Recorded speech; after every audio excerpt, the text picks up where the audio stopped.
Divine rise to your night.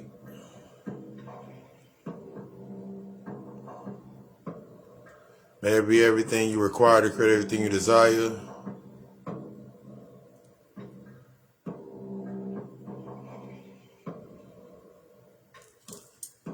As I set us up, get us ready. Not even dealing with the YouTube stuff right now. Just gonna go through here,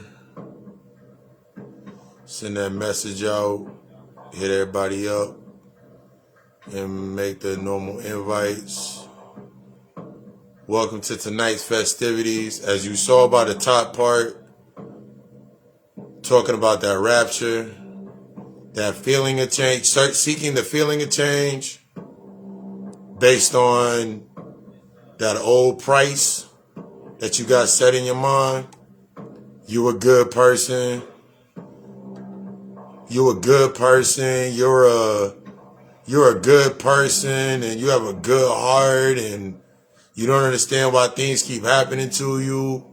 You trying to become self-made. You trying to do for self and all that good stuff. A lot of that good stuff in there. I'm just hitting everybody up on this one.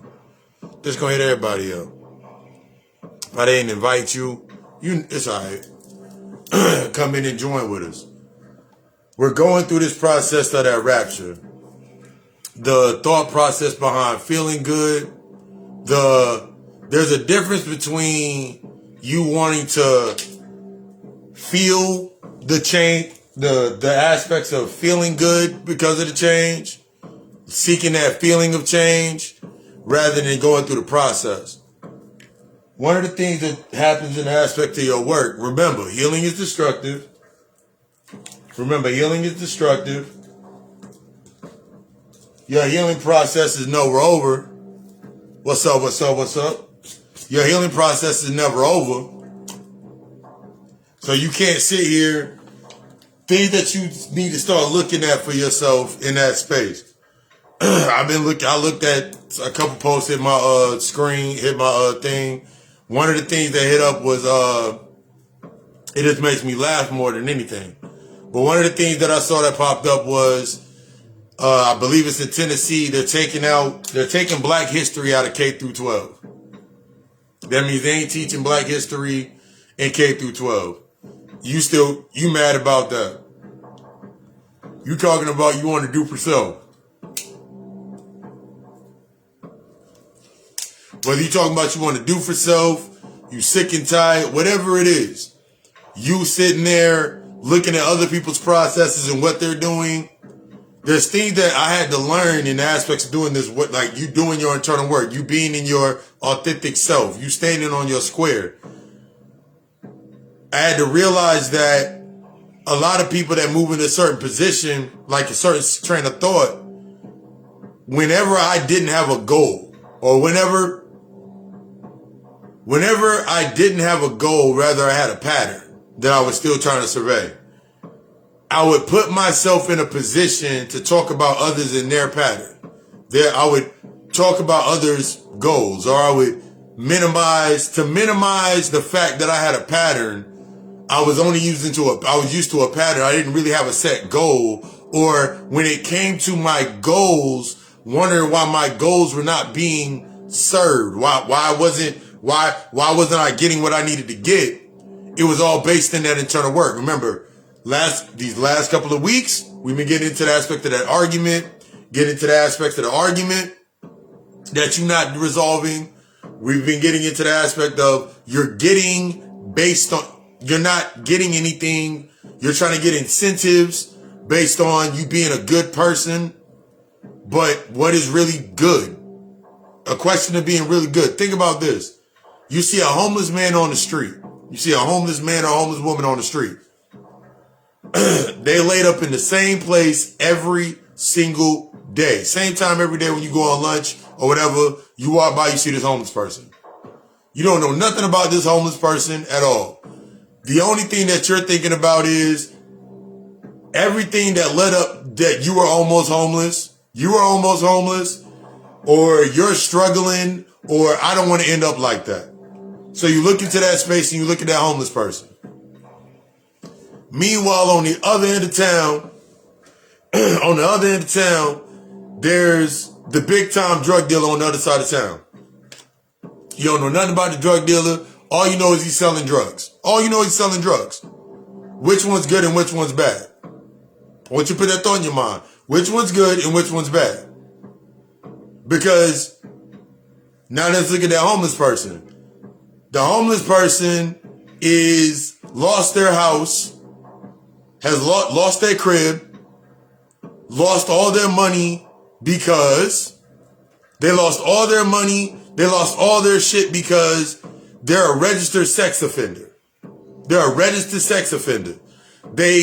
There's open cases. They got bodies you don't even know about. All right, cool. Let's put that on them. The drug dealer, the drug dealer on the other side of town, every school year, every summer, he giving out shit to the kids. His process is in play because he's giving out shit to the kids.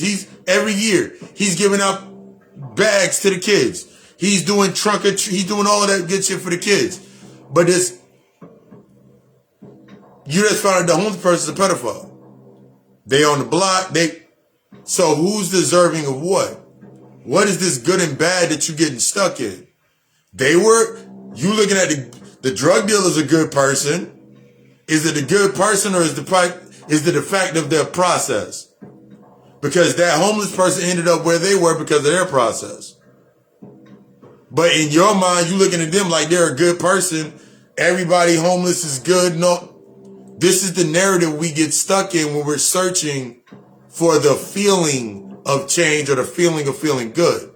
How we program ourselves in our space. You keep talking. You spoke. Think about this. For decades, motherfuckers have been yelling out, do for self, Black Wall Street, getting back to this energy, getting back to ourselves, and all of this shit, all of that narrative. But what was the emotional energy that was underlined under that? Most people that yelling out, we got to do for self. It's always from the lack mentality. It's from the lack mentality. It's from time served. We've been through enough. We fought through enough. You ain't getting credit. There's no more credit for you doing shit based on time served. There's no more credit for you being a black man or a black woman in America. There's no more credit for that. You sitting here talking about they whitewashing your history. They whitewashing and appropriating your culture. But where are you at right now if you want to study the occult and it talks about the hidden culture, or the subconscious mind. So whatever is inside of my subconscious mind is the culture that create my community. And if I'm in an internal conflict with myself inside of my subconscious mind because of traumatic experiences that I have not dealt with, what do you think my community would look like? What do you think your environment's going to look like? And you can keep screaming, but I'm a good person. I got a good heart. I wouldn't do that to anybody else. But why would you not do that to anybody else? It always is going to go back to your internal narrative. You can tomorrow right now, you get a bag for $1 million right now. You get a whole bag for $1 million. You get a whole bag for $1 million right the fuck now. And you decide to go build a fucking school. Who is going to teach at your school? Who's going to teach at your school? Who's going to do who's going to be doing the janitorial work at your school? Who's going to be doing what at your school? Because the only narrative that you're going to use is I'm gonna go into the penitentiary and go get the felons. I'm gonna go get these people. None of that shit matters until you, because once you start running the background checks, you're not going to run background checks. You're just going to hire anybody that's willing to, you're just going to do anybody that want to march. You ain't going to do no background check. You ain't going to check the quality, because that mindset of this feeling for a change, this change that you're searching for, you seeking the feeling of change. You want things to change. It requires the internal work. That a while back, I stopped saying the my people narrative. A while back, because I said 3 things that stopped me from saying the my people narrative. The first thing that I kept saying was, of course, was this shit over. But if I was saying this shit over, and every time that I said that, it sounds good to feel good to say this shit over. It sounds good to say, ooh, Earth is ghetto. It sounds good to say this shit. It feels good to say it. Because you can find people based on the same relevancy that are all going to gather around and create the new body or the new church. And they all going to gather around and they're going to be like, yeah, this shit is over. We need our shit back. What do you want back? Let's go back to your hidden culture. If my environment is a direct result of if what I connect to, what I attach to in my environment is based on direct sequence, the sequence of the events that are still playing in my mind, of my unresolved, the shit I ain't dealt with, what do you think I'm going to connect to? What do you think? Am I going to spend more time attaching or connecting? Because that's when you're looking at yourself. You battling, you trying to battle for I'm trying to be a humanitarian. You don't know what a humanitarian is. A humanitarian is not the one that sits there and is giving out money to whatever cause. The humanitarian is the one that's going in there and having that conversation and sitting down with this person at an impartial point and having a conversation and helping them deal and helping them start healing. You ain't thinking about no price, because that naturally comes with it. You worried about the byproduct. So since you got stuck on worried about the byproduct, I'm a good-hearted person. I deserve this, this, and this. So what about the drug dealer that gives turkeys out to the hood every year? Is he any less good with his process? Or is it the process? The process is that how we think. I don't care what a person thinks. I don't care what a person feels. Because after a while, for myself, I was wondering, like, I had to think about it for myself. Even when you're going into your work, when you're looking at your stuff, you're like, I used to be heavily in the thought of what people thought about me. So as I'm thinking about what people thought about me, naturally, as I'm thinking about what people thought about me, naturally, I'm going on my thought. I want recognition. But where does my recognition come from? The same thought going through your mind over and over and over again. But the moment that somebody gives you attention, it's kind of like the value based on the price of time served. You're a good person. You've been through some things. I understand that aspect. But you got to understand the aspect of love. I put a post up earlier. Love is patient. Love is a destructive force because it's patient. It forces you to sit still. So if I'm not so what incentives are you looking for? It's all based in how you think. See, being stuck in this mindset based on the feeling of change, the expectancy before you move forward, searching for a leader. That's why motherfuckers looking for leaders, and you looking for somebody to give you the answer that you need or the answer that serves you the best. It's because your expectations and your entitlement live in the present while you still live in the past. That's why it's so easy for you to jump on aspects of the past. That's why you stuck on slavery. That's why you stuck on the white man brought you on a boat. That's why you stuck on that old ass. That's why you stuck on that. Because you got an expectation. You got an entitlement. They got to recognize me here, that we've been through some things. So we deserve some things. The fuck do you deserve without any work? Give an example of how this shit consumes based on your trauma.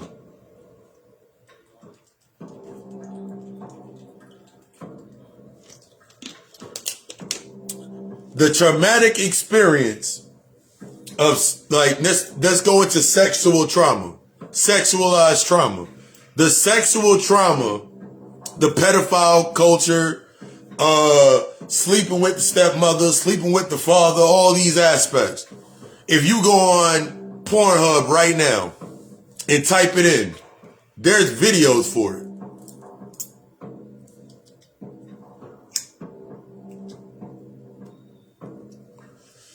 Videos for every category for it.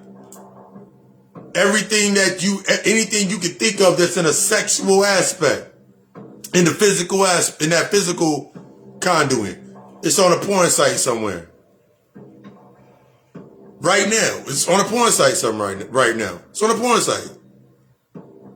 So now when you start thinking about a lot of things, especially when they exposing the pedophiles, we got to get the pedophiles out of the White House and all of this shit. And they exposing Epstein Island and all that bullshit. Okay. All that's telling me is they're comfortable with it. They're comfortable exposing. They're comfortable because they can make money off of it. They can keep you emotionally invested. They keep you emotionally invested. And they created multiple variations to keep you emotionally invested.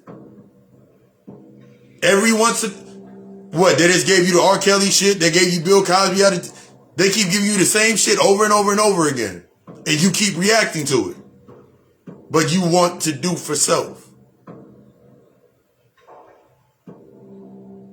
They keep taking your shit. They keep taking black history out of schools and whitewashing your shit.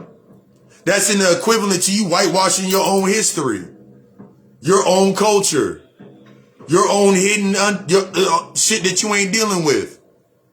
See, when you're thinking about why it's triggering you, you're looking for a surface feel-good answer based on entitlement.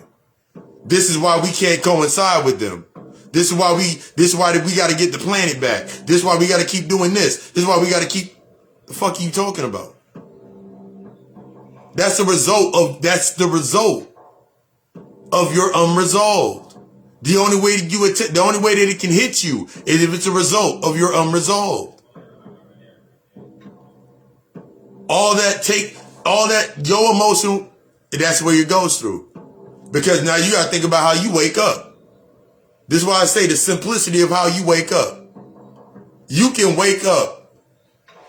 You wake up in the morning with no discipline to your routine. You have a pattern. You don't have a routine, a discipline to your routine.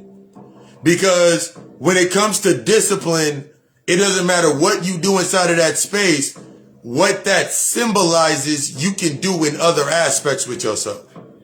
See, with that pattern that you got going on, that pattern of picking up your phone and answering text messages and going straight to your Facebook, going to a Facebook group, going into one of those spaces. Every time you go into one of those, all you're doing is reprogramming your identity for the day. That's your identity that you listen to. You sit there and call all your friends, text everybody as soon as you wake up in the morning. Hey girl, what's up, dude? We doing this, da da da da. But where are you? What is the point of the process? What's the point of the process? I've talked about it plenty of times before. Before 6 o'clock a.m. every day, I don't get in contact with anybody. That even includes anybody that hits the inbox or hits me up for a reading, hits me up to book a consultation or whatever service. Ain't nobody's getting any of that space until after about 9 o'clock, 8, 9 o'clock. After I've done my run, after I've done my workout, after I've done my meditation, after I've assessed and got myself ready for the day. Don't matter who it is, what, don't. And anything that's inside of that space is based on the current flow of my thoughts. See, when you wake up, as soon as you go to sleep, you got the thoughts running. It's when you waking up, something's always up. There's no such thing as park and neutral. As you shifting, there's no such thing as park and neutral. The only thing that's in the park is the shit that you haven't dealt with. That's why you keep stopping at it. And the only thing that's in neutral is the things that you keep trying to pick sides on. Other than that, it's reverse and it's drive. Or reverse is your past based on thought, and your drive is in your present. But if my entitlement, if I'm not in the present moment, then I'm not driving. If you're not in the present moment, then you're not driving. Because you busy back here in reverse. You're busy back here looking at things that have already happened. And because you're a good person, you're wondering what direction, but you only going backwards. The most you come into is the neutral position. So now you sitting here waiting for something to happen. You're waiting for that sign. Meanwhile, your phone, we don't get deep into this tonight. Meanwhile, you looking into your phone and 11:11 it came up on the screen and you got excited. 12:12 then came on the screen. 4:30, 5:55, 4:44 then came up on the screen. But what is your process behind that number? What's your process behind 11:11 coming up on your screen? What I mean by process is, what were you doing when 11:11 hit your screen? What emotions were you feeling at that point in time? Were you feeling anxious? Were you feeling irritated? What were you feeling in that present moment at 11:11? Write it down. Write down what you were feeling. Write down what you were doing. Write down what you were thinking. Write down everything you were doing at 11:11. Even if you shorthanded and go back to it later. Okay, that's how you start your process. Because now the next time 11:11 comes around, you have your track record. See, this healing work is before you're stepping into any of this, you gotta remember you gotta turn back to your track record. You've been creating this, and it doesn't matter what you've created up to this point in time. What was the track record? I don't care about the what, the who, the when. I want to know why and the how. What was the track record? What was the process? I can care less what a person thinks. I want to know how you think. See, when you start doing that, this is the internal aspect with yourself. The more that you're getting into how you think and taking accountability for how you think, now you learn how to respond. So now the thing you're looking at, as I opened up with, you've been screaming for years that we've been screaming for decades. We gotta do for self. But you've been doing it from a feel-good narrative. Anybody that came into the space that was, okay, cool, we about to start doing for self. I'm gonna build a school. I'm gonna do this. I'm gonna do that. I'm gonna do this. You looked at them and like they lost their mind. I'm guilty. I did the same shit. But it didn't take away from what they were saying. See, you paying attention looking to feel good, looking for the feeling of change has you stuck on the physical. It has you stuck on the quantity. It got you stuck on how much. It got you stuck on how long. It got you stuck on that how long, how much. Is it worth it? What am I going to get what I want out of it? And it got you stuck in that process.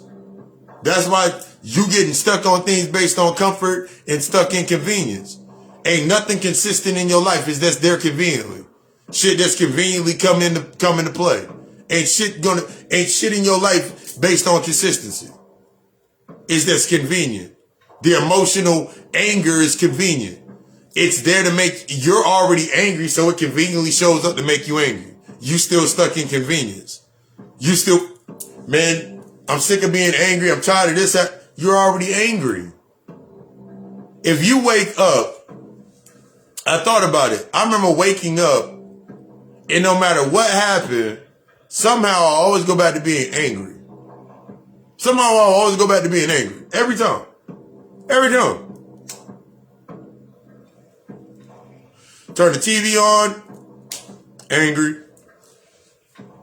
Money come out my account, I'm angry.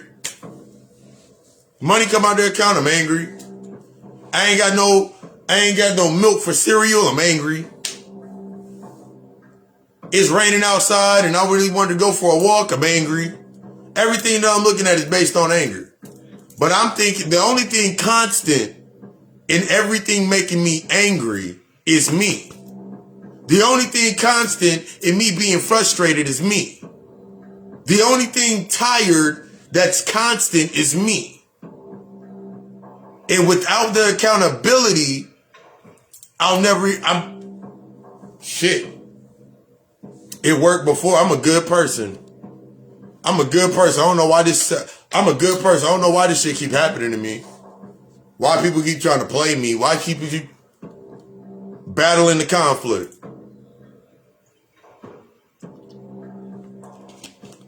Because now I got to look back and start taking accountability. The money that's coming out my account every month for the gym, and I'm mad that it's still coming out my account, but I won't cancel it. Why won't I cancel it? Because eventually I might go to the gym. This is an example. I've done this shit before. I can blame it on, damn, they're taking that money out my account. I really needed that money. My job isn't paying me as much as it was paying me. The hours have gotten cut since COVID. The hours getting cut since COVID. I ain't making as much money. But at no point in time am I taking accountability for the things that I'm doing in between that time. In between the money coming out my account and me going to work, axiom, what am I doing in between that? I know the price, but I don't know the value. I know the price, but since I'm not defining that value,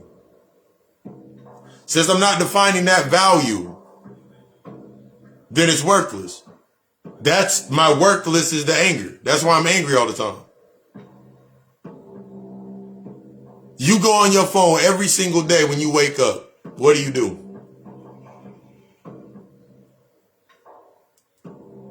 You go on Facebook, Instagram, Twitter, Snapchat, TikTok, whatever social media you go to when you wake up. What do you go look at?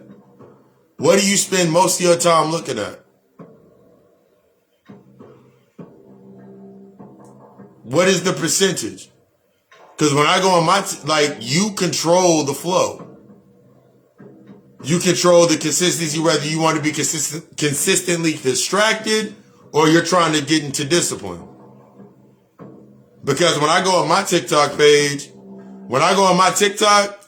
the first three videos that pop on my TikTok are one from my man, 3 different teachers that I'm watching. Then I got people talking about the aptitude of whole life insurance policies, business of that nature. And then I have the funny shit in there. I got shit that amuses me and makes me laugh. But when I first open up that app, it's based on what I'm going to see, what I'm going to react to, or what I'm going to respond to is directly in correlation with what I feel I need to see. Based on a distraction, or it's based on discipline. That means no matter what pop up on the screen, if something pop up on the screen that is of amusement, enjoyment, and I'm not in a space of enjoyment right there, it's time for me to study, then when I look at that, Okay, cool. That means I don't need to be on my phone. That's exactly what that's showing me. Let me go back to what I was doing. See, when you defining your energy, you have to define your distractions. When I made the first post today, I was talking about the aspects of the church. Most of y'all, you don't hate the church. In reality, you don't hate the church. Because the church, the only reason that you can have any discontent against the church or see anything about church-going people or people being asleep or wherever they're at is because in some way, shape, or form, for you, it's not about having them manage your emotions or my people don't get it. It's about you really looking at like, what am I stuck on with myself? The same way that they seek church or they seek whatever they're seeking, love in hip hop, whatever they're seeking is the same way you seeking things.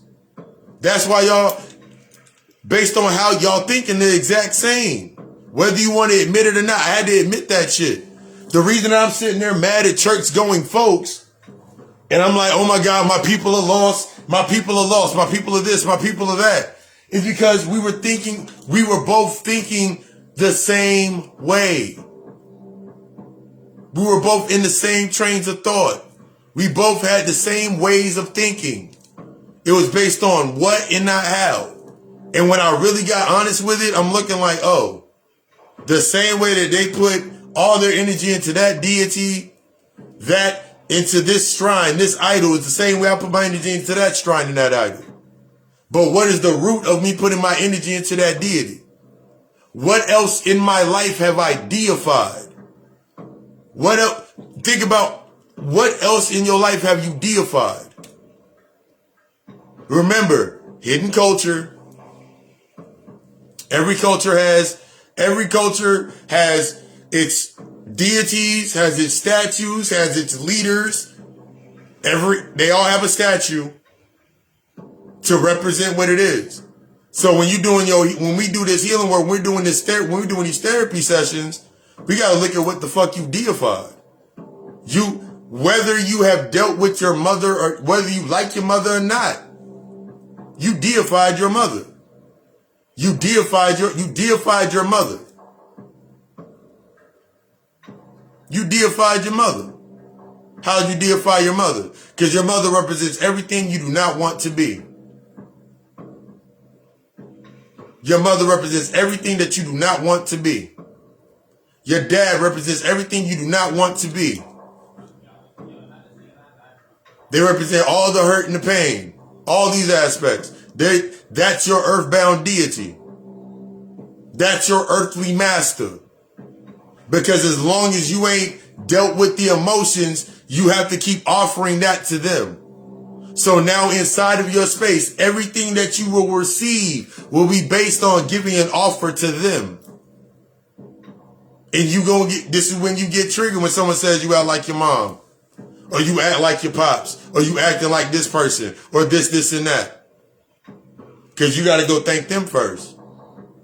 See, this is the thing about that aspect of that healing. Why it's so destructive. You ain't even forgiven them yet. So you damn sure ain't been able to thank them. You can't even thank them. You just rather stay fake mad. You just rather stay relevant to anger. So what do you think you're going to create inside of your space? So now you looking at your daughter, your son, right now, you looking at your son and daughter, wondering why they going through the shit that they going through. You wonder why your kids going through what they going through right now. But it's based on your narrative. You're wondering why they fighting in school, they argumentative, why they not listening to you. They based on your narrative. They based on the same emotional points that you haven't dealt with yet. That's why you get so angry at them. That's why you get mad at them and angry at them for not doing something. That's why you can continuously say same shit that your parents told you. I didn't have what you had when I grew up. I'm trying to give you everything I didn't have. I don't understand why you can't tell me things when I'm giving you everything? Why do I have to tell you anything if you're already giving me everything? All you're seeing is your lack of discipline to yourself. The lack of discipline in your child is based on you. The lack of the discipline or consistency inside of the relationship is you got to take accountability for yourself. The lack of balance in your bank account, you got to take accountability for your own emotion. Because if somebody hands you $1 million right now, you blow it. You blow it. You can say you wouldn't. Nah, I'm gonna save and I'm gonna do this and I'm gonna do this and I'm gonna do that. Okay. If you're gonna do that, you would have already had the plan written down for it. This is shit that I had to be honest with myself with. If I'm really gonna do it, I would have wrote that shit down. Even if it was just a couple of scribbles on a piece of paper, I would have wrote that shit down. I would have built around that. See, you're used to that quantity and not quality. Quantity and not quality. That production, not the production and the progress and not the process. I talked about it in the podcast when Waka Flocka was on Drink Champs.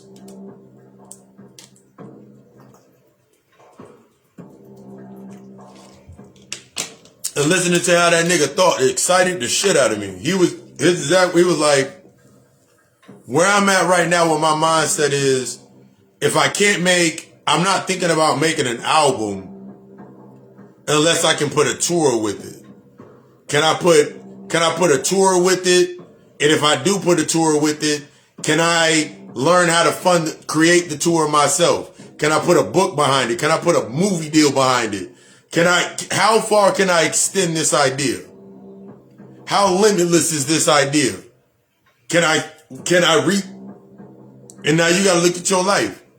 You've been repackaging the good nigga, the good woman, the good man. You've been packaging that up and repackaging the same traumas, the same things that you ain't dealt with over and over and over again, and keep pushing it forward. But if every time you go into a space, this is when you going through every time you go into a space, relationship, whatever it is, every time you go into a space, you find yourself, when you're not getting what you feel you deserve, you start reverting back to your old self. You start reverting back to your old patterns. You start reverting back to your addiction, your patterns, your habits. Which one of them is the real you? See, I had to realize that everybody has two people going on. The person that heals realized that there's only one. You can go into any fucking mythos, and it talks about feeding the two different wolves. Which wolf do you feed? Which side of yourself are you feeding? Are you feeding your old self based on the feeling? Are you feeling your old self based on progress? Or are you feeding your new self based on the process? See, you can keep getting the same thing. See, they got it. And then when you're not getting it, the only thing that you can connect it to is the things, see, they're doing it and they're doing it and they're having it and they're having it. Do you even know their process or their plan? Do you know what led to that point? All my friends is getting this and I'm sitting here. Why? I made a post about my name today. I said, Papa, Lucifer, Samdei. The father, the mother, and the child. Papa is the masculine aspect. Lucifer is the feminine aspect. Samdei is the child.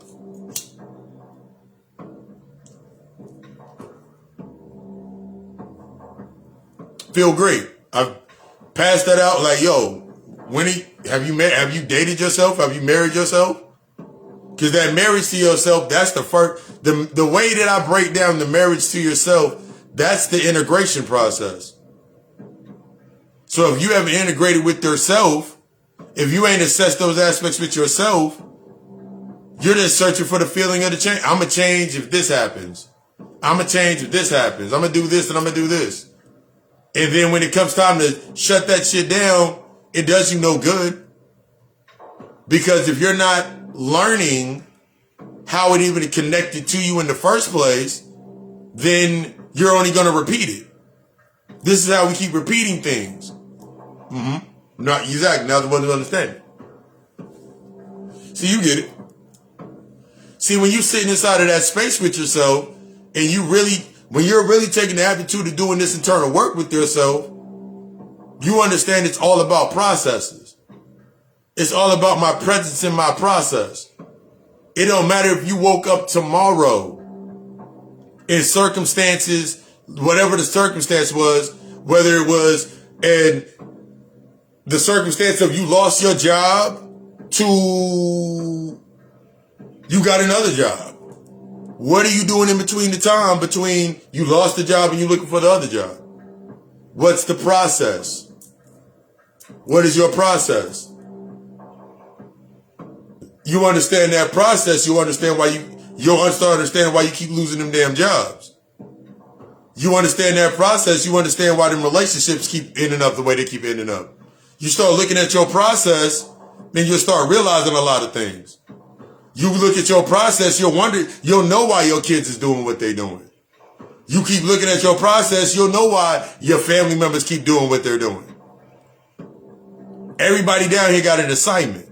Everybody down here got a purpose. Whether they are in the lower level and they're just an automaton to get in your way, they're a distraction, or they're an aspect of your discipline. But you got to understand your process before you even understand that aspect. How many times do you look into a space and said I saw 3 posts today on Facebook and I gave them the same exact answer. Each answer I got a little bit deeper. They were like, the first post that I saw was, have you ever met someone and it was the right person but the wrong time? And I used to think like, yeah, I met a lot of people that it was the right person but the wrong time. But then I was like, damn, I used to think that all the time. And then I said, no. The answer I put in the post was no. Every person you meet is at the right time. Everything coming your space, you got to, if you want to activate this law of attraction, you got to accept everything that comes into your space is coming there at the right time. Whatever it's doing inside of that space, that's what it's meant to do inside of that space. The distance between you getting to your the distance between that old door, which is the old perception, and the new door, which requires a new perspective, you got to close that old door of your old perceptions before that door even opens. That door is already cracked. Your perspective, that new door, that perspective, it's already cracked. It's open. You can't go through it. It's not open enough for you to carry all that bullshit through. It's not open enough for that because that old perception, the reason that you stay so stuck in the old perception of yourself, the old mindset, is because you can go in and out that door whenever you please. You the devil going to and fro, to and fro, to and fro. That's the reason you keep going back there so easily. Because that door is wide open. It fits all your bullshit. It fits all your lack of accountability. It fits. And you just keep going to and fro. But that door back there of your old perception is mankind. That's mankind. Mankind battles for humanity. Mankind is in a battle for humanity. You want to be a God, but you have not learned. You want to, I'm a goddess, okay. But you ain't got your humanity in order yet. So now you ain't got your humanity in order yet.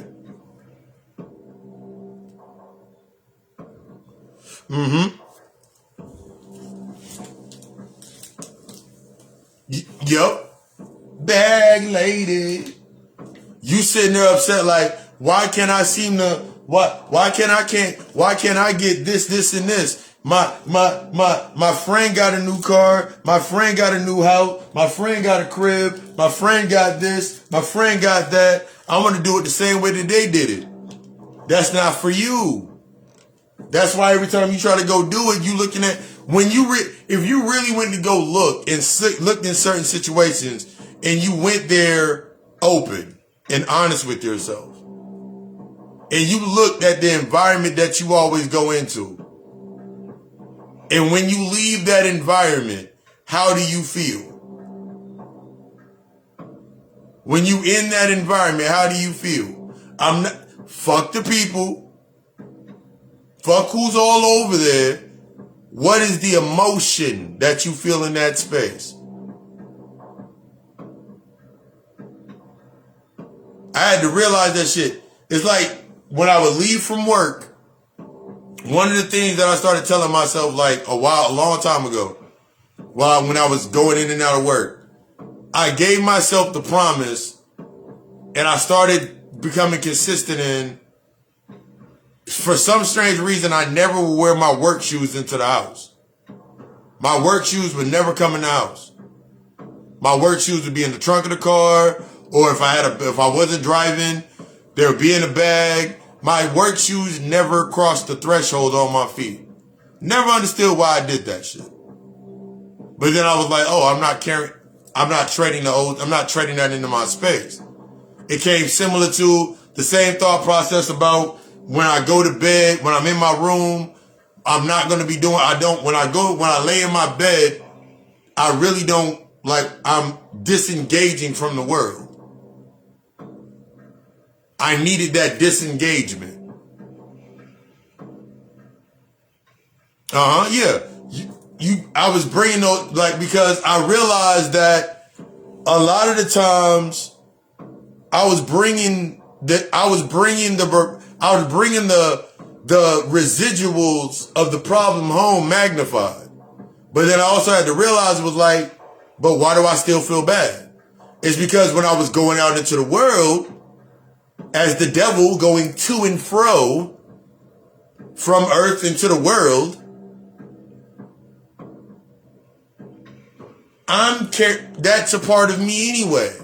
That's the only reason I could sit there for so long in that space.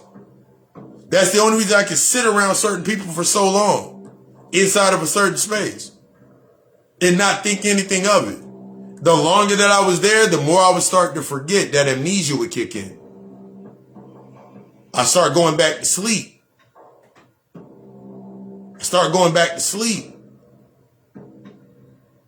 So in order for me to stay in that sleep state, that's where the addiction would come in. That's where the physical, that's where all these other things would come in. Because I was still I was still separated from myself. So anytime I got close to myself, that means I was triggered. I needed to find something that wouldn't trigger me. I needed to find a reason for this trigger and displace it from me. Avoid it. Not deal with it. Not have a conversation. Not really deal with it. But when it would keep coming back at me, like it just keep hitting me. Why do I have this thought every single day? Because because it's less about the result. I wanted a result that I had a pattern and I did not yet assess the internal work to go with that. Because once I started realizing that aspect, I started realizing why I did a lot of shit. I started realizing why a lot of those relationships were the way that they were.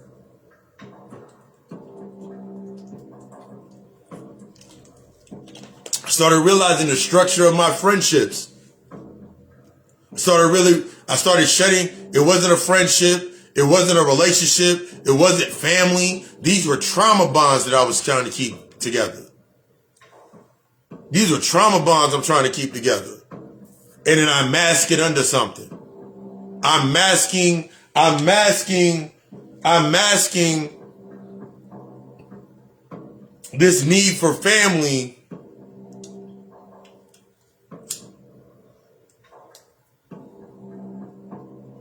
I'm masking the need for family or the help for family.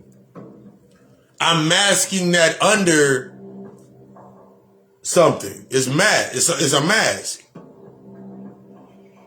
So everything that goes with it matches it.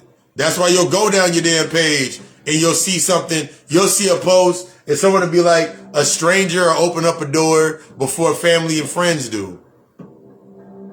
And then everybody agree and be like, hell yeah, that's true, because family will bring you down and friends don't. Peace. You got to understand this shit. The stranger is a perspective. Your friends, your family, the people that you're connected to, they're based on your perception. They maintain your perception. They help you maintain the perception that you got playing, the presumption of yourself inside of your mind. They still got, they still in there. And as long as you stay inside of that mindset with yourself, you keep getting the same shit keep happening.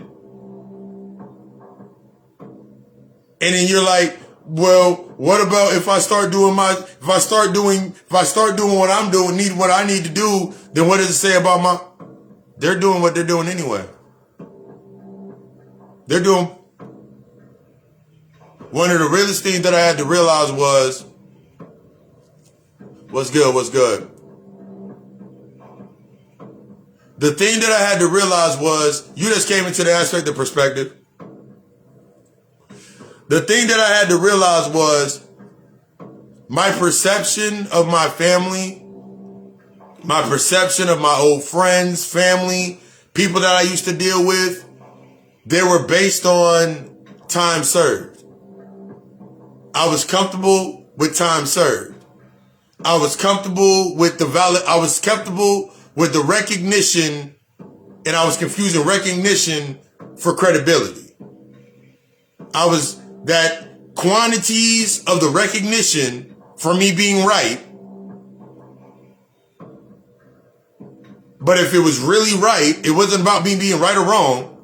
The credibility based on the time served only serves the old account. I talked about this in the podcast. That only serves the old account.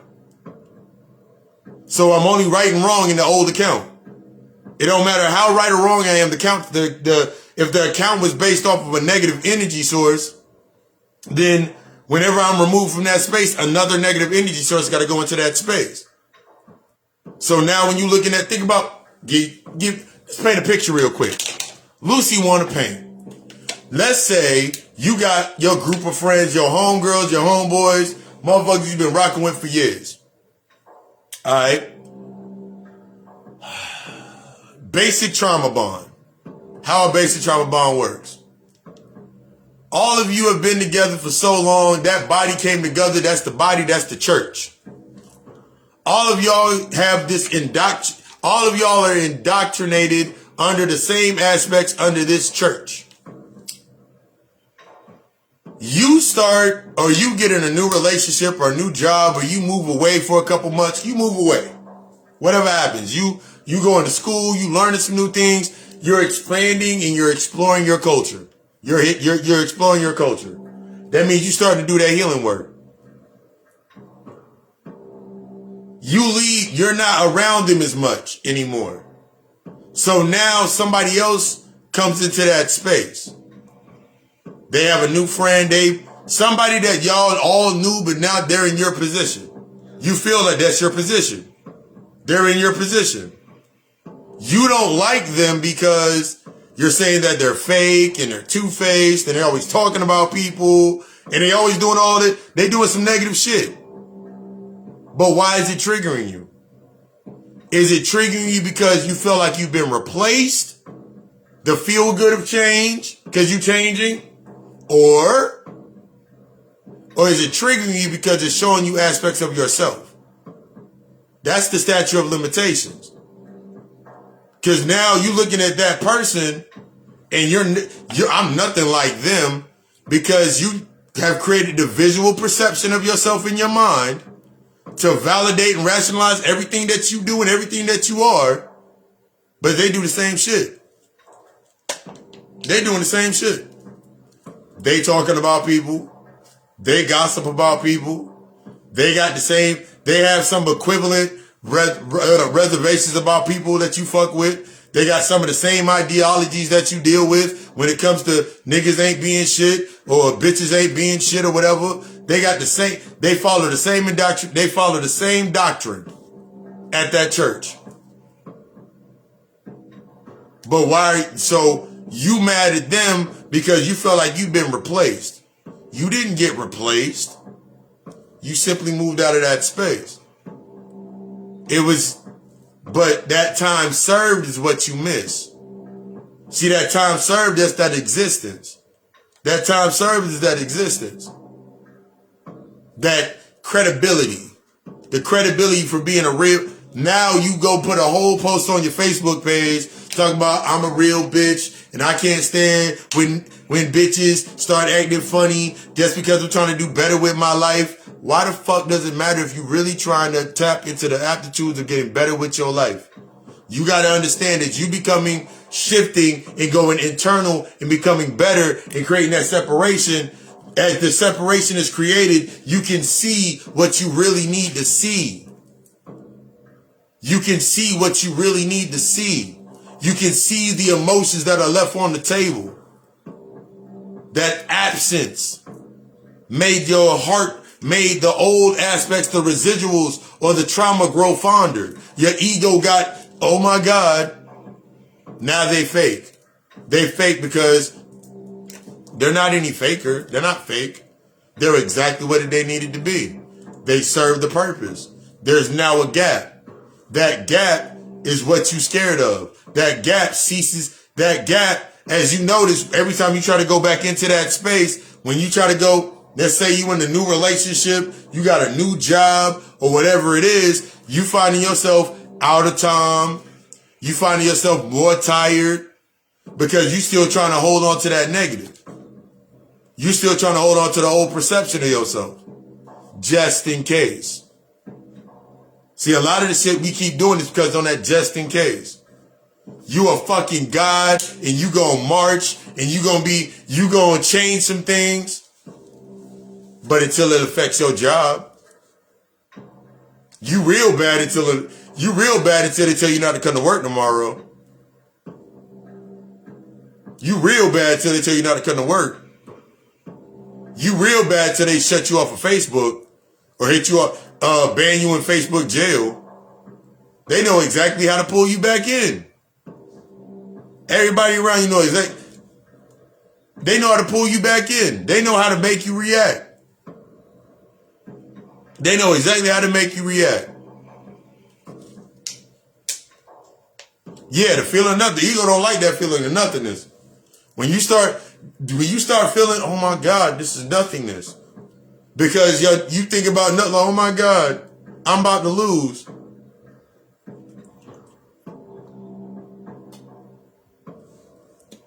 What are you losing other than physical byproducts?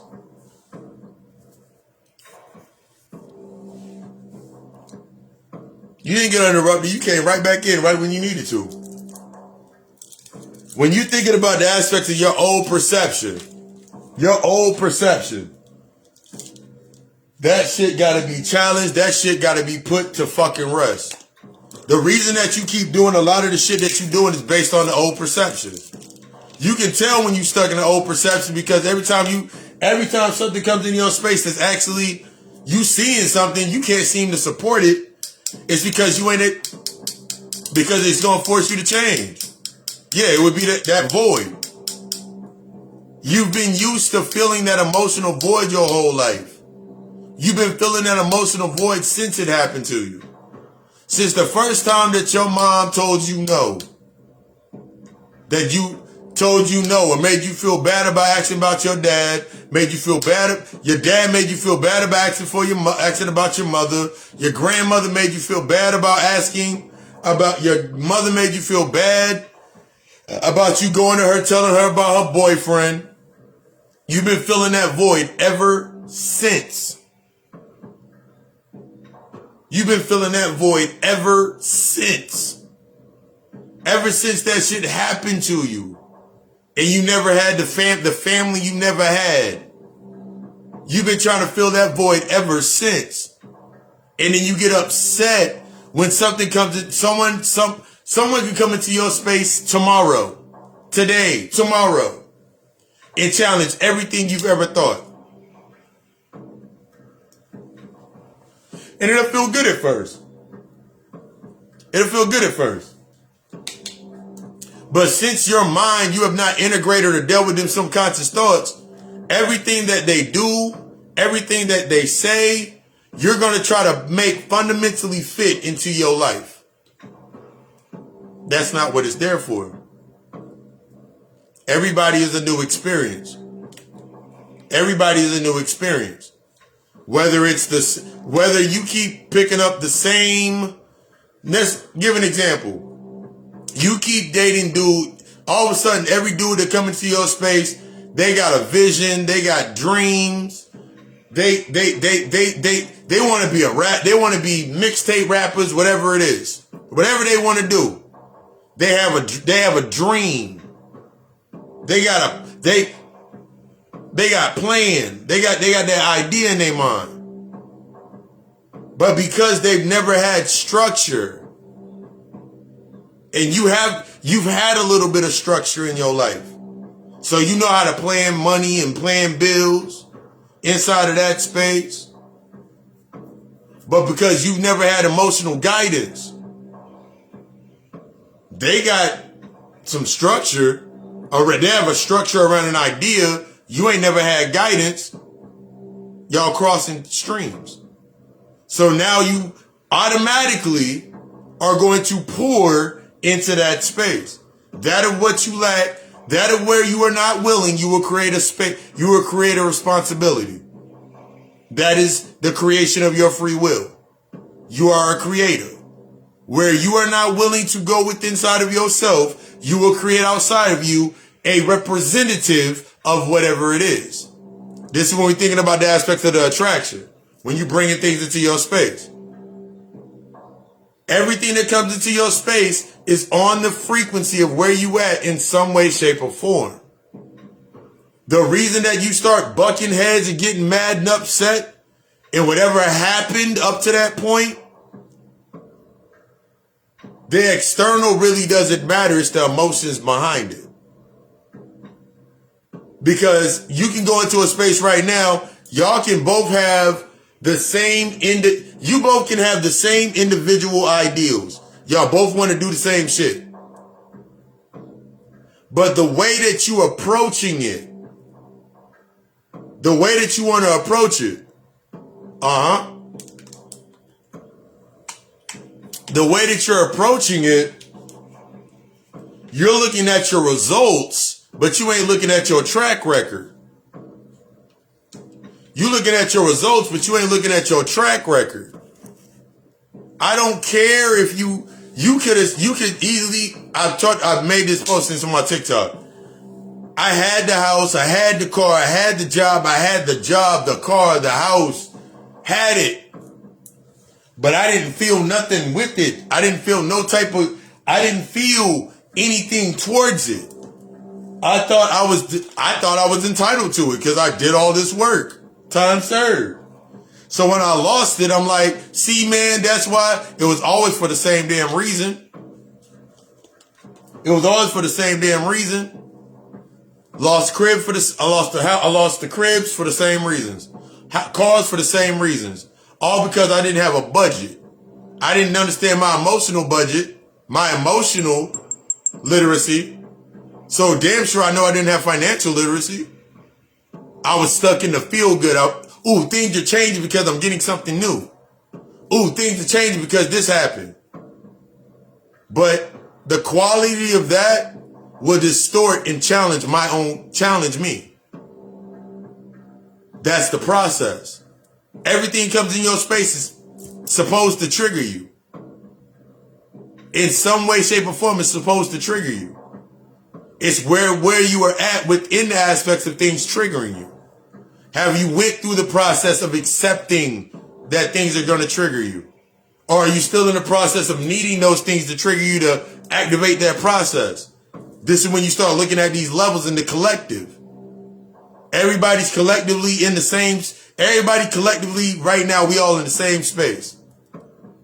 But all because of different aspects within ourselves, we're all in the same collective space. That's why we all can interact right now inside of this space.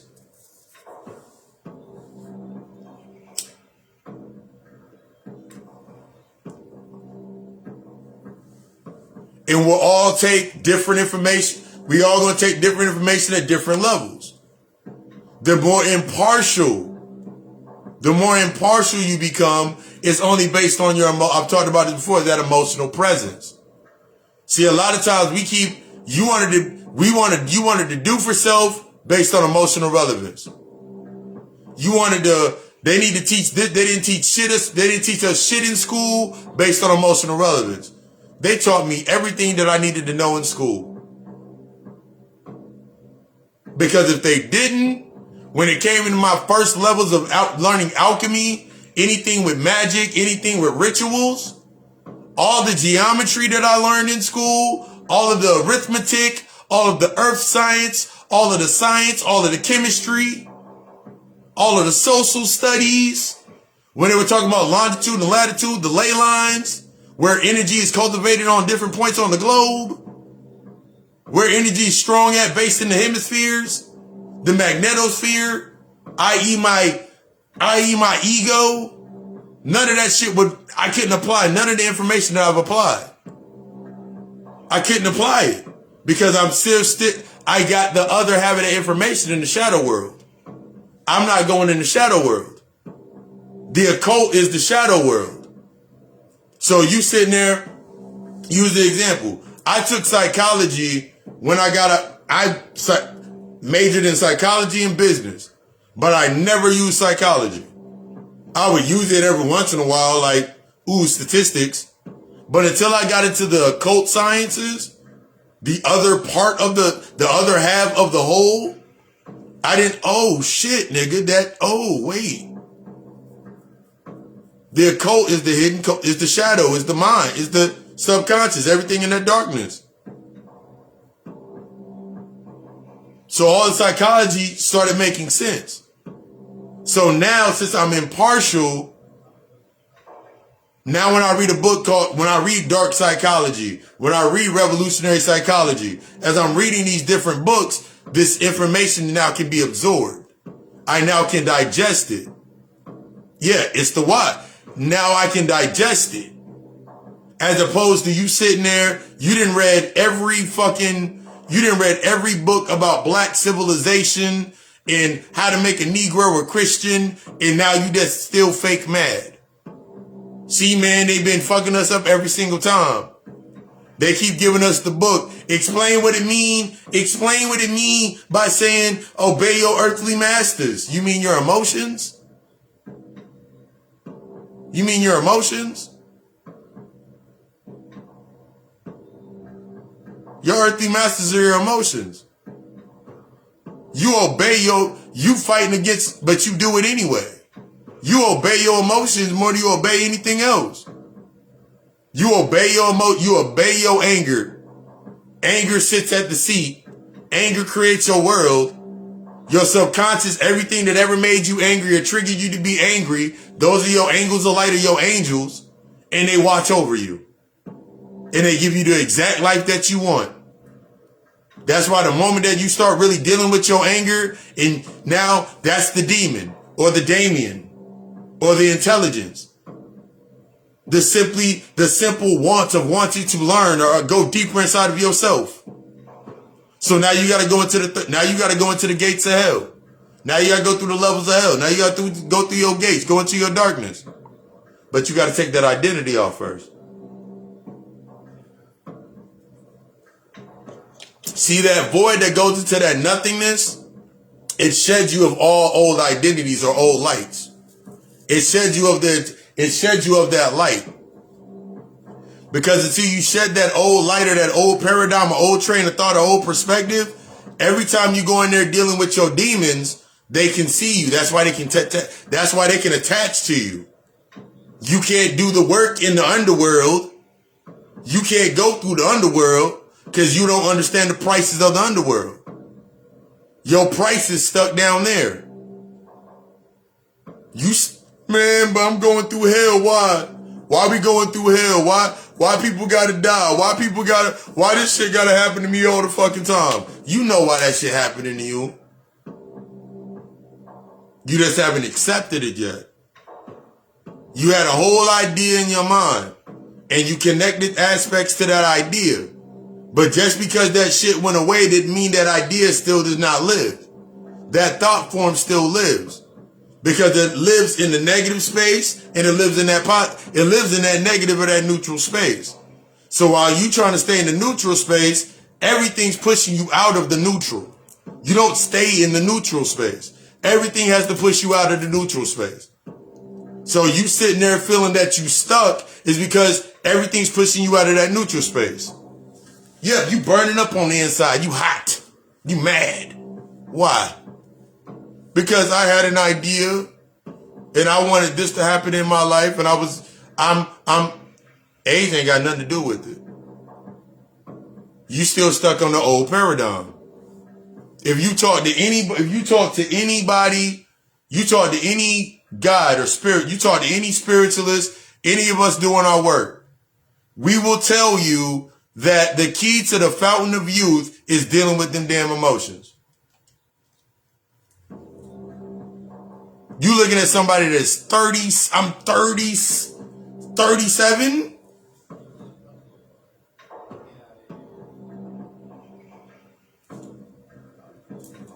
But I'll be 27 forever. Because I had to own that space.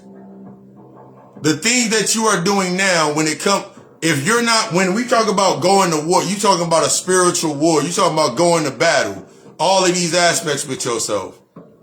But that battle is based on, you ain't dealing with these battles internally. You want to saying that there's something outside of you that is stopping you from doing what you're doing. But at the same time, you'll go listen to something and be like, if I know the only thing that's stopping me is me, then what would be outside of me? Every variation of me stopping me. Every emotional aspect that I've not dealt with to stop me. Everything that I've ever been taught, every learned behavior, everything that I stayed connected to. It worked back then. But because that emotional aspect had the emotions that were behind it, your dad, your mom, your grandfather worked sun up to sundown, did everything that they did. And it worked. And the only reason that it kept working is because it just kept falling back and going back. It just kept happening over again. Now let's look at both sides. You'll tell your kids,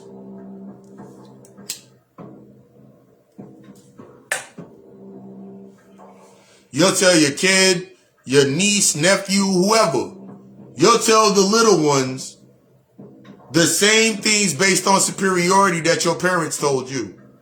Or what with the ones that raised you.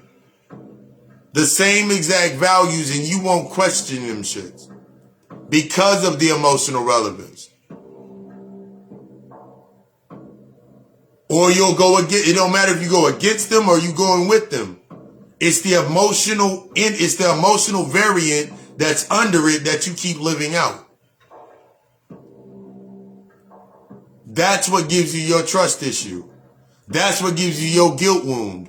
That's what gives you that emotional wound that you keep clinging to. That's why you keep doing the same things in your life. That's why you keep doing the same pattern every fucking year and wondering why you keep doing why the same things keep happening. Because you're not discussing that, having that conversation. You're not doing that internal work. I don't care what you try to do. If you're not doing the internal work, it's not going to last. It will fade as fast as it came.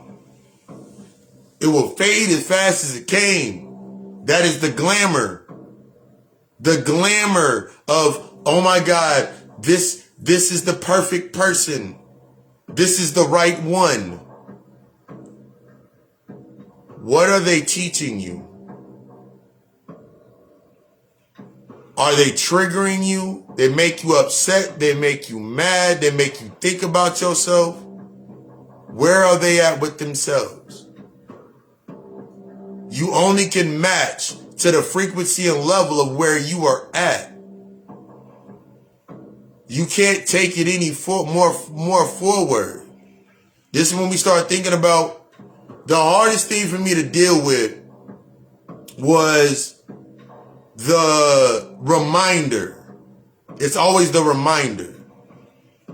I lost 27 plus family members before I turned the age of 17. 27 gone before the age of, I lost 27 loved ones before the age of 17. That went on top of the rejection wound and the not feeling wanted wound and the belonging wound. That just expanded that shit. That expanded my detachment. And that put me more and more into my own world. But it was necessary. See, I didn't understand how necessary that shit was. Because the same way that happened, when I went back and looked at it, and now I look at when I went back and looked at the book, the previous chapters of my books, of my culture, my hidden culture, everything that was in my subconscious, and I come to the current space where I'm now present, I'm like, damn, I was always that way. The only reason the ultimate reason for all of that to come into my space was all of the variance over all of my cycles. Every perception of something that happened, that was an ending point. That was the transition for me. As much as it hurt. Because the only thing I was stuck on is like, I needed more time. I wish that I had more time to do this and do this and do this. Because I didn't have no idea. So I deified them, but I had them trapped because I was trapped. So you gotta understand how you trapping energy. You're the only vessel down here that can trap and transmute energy. The only thing down here that can transmute and trap energy are the aspects if you have a soul. If you have some motherfuckers are still stuck in mankind, so they don't have souls. I want you to understand that. Some motherfuckers, they can advance intellectually, but they can never do the intelligence because they don't really have a soul. They don't have that spark. They can give you a good game and tell you some good deep shit, but they ain't got no soul. The same way when you sitting there and now you operate at a different frequency, you gonna look at people and you be like, people don't listen to me. Shit. I remember listening to Bobby, he was like, you all have a conversation with people and they're really, but that's on both sides of the plane. You got to understand both sides of it. See, that's how your ego this is how you keep coming back to that same space and getting stuck in those spaces. Because you keep coming into the space, and since you're not fully integrated to that space, you still got soul loss. Your soul lost still somewhere. Your soul is still fractured somewhere.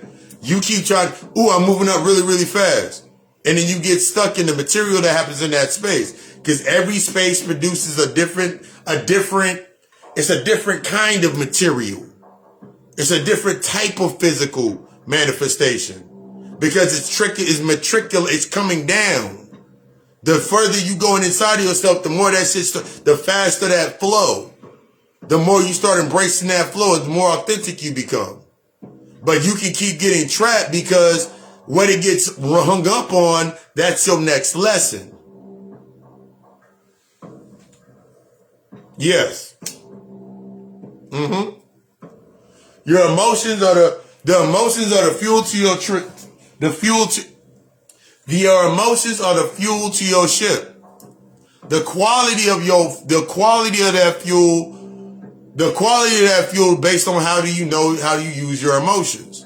So first I must understand my emotions. It's like when you're thinking about the aspect of you being angry. Until I understand the roots of my anger, I cannot transmute my anger, I only can transmit it. That means I only can transfer it.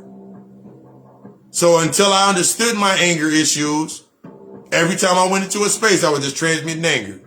Whether it was in a relationship, I'm just transmitting my anger into the relationship. There'd be a false sense of progress because some years ago by, some months ago by, we didn't went on a trip somewhere. We didn't did some things. Some shit didn't pop off, some shit didn't happen, but I'm only transmitting anger.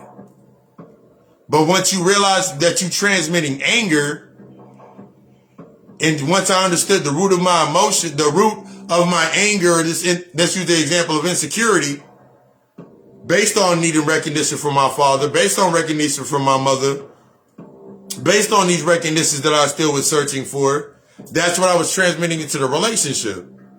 So my job, the car I drove, the money I made, it was all based on recognition.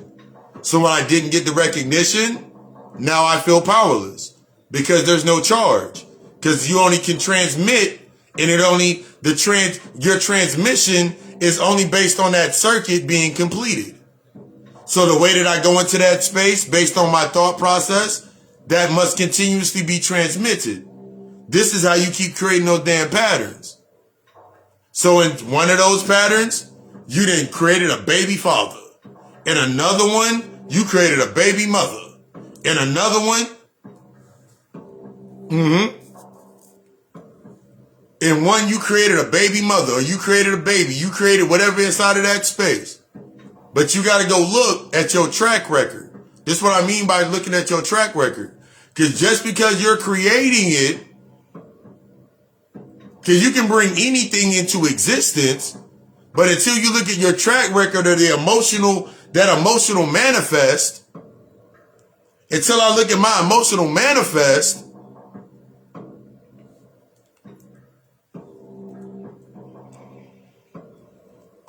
it's a process. I'll give an example. One of my biggest patterns is that you sitting there treating the symptoms. Oh my God, this guy right here, that's why you'll go into a relationship. You'll find yourself in a relationship, and that guy can be the most quality guy you ever met. Or that shorty can be the most quality shorty you ever met. But because you have not assessed your own internal dialogue, your own emotional manifest, when you go into that ship, the quality, that infatuation is the burn off of that initial emotion. Remember, if you go into a space, for example, if I have my insecurity, or I need recognition based on an acceptance wound. So now in every space that I go into is going to be based on needing acceptance. So now whatever's inside of that space, I'm infatuated by projecting or transmitting my emotions into that, to whatever it is. So let's put the example, let's say you meet somebody and okay, they got a whole gang of kids. They got their kids. Your insecurity, your not knowing this aspect, the hormone period. You not knowing your emotions, you will project. Remember, that's what I want to talk about. No, I made that post. Everything that you need to know, you will know at that point in time. And that's when you will be challenged. And that's what you're seeing when you're stuck on the future aspect. You're projecting into that space. You project the insecurity in there. You fill the space. Instead of allowing the space to naturally open itself up in that infatuation stage, you fill the space with your projections of your thoughts. Remember, I've talked about this before. That internal argument or dialogue that you have not dealt with, when you go into a space during the infatuation or the honeymoon period, during that moment of infatuation, everything that you do into that space This is when we're thinking about the aspects of our girlfriend, boyfriends, husband. They're supposed to be our therapist because you think therapy is simply talking to somebody and then they give you, you venting, you talking to somebody. That's not therapy. You search, once again, you search for the feeling of change because you talked about it, talking about it, communicating, comprehending. Those are all three different avenues. You can talk about, because you can go into that space and you can tell this nigga that you was with or shorty that you was with that you got cheated on in all your relationships. But if that dude don't say why, or if she doesn't say why, or you ain't looking for the why, you ain't looking for them to ask the why, you're looking for them to say, you're looking for them to be like, and you accept it. Because the game, you tell yourself, but I'm a good person. And then they tell you, yeah, I'm a good person too. You're a good person. You got a good head on your shoulders.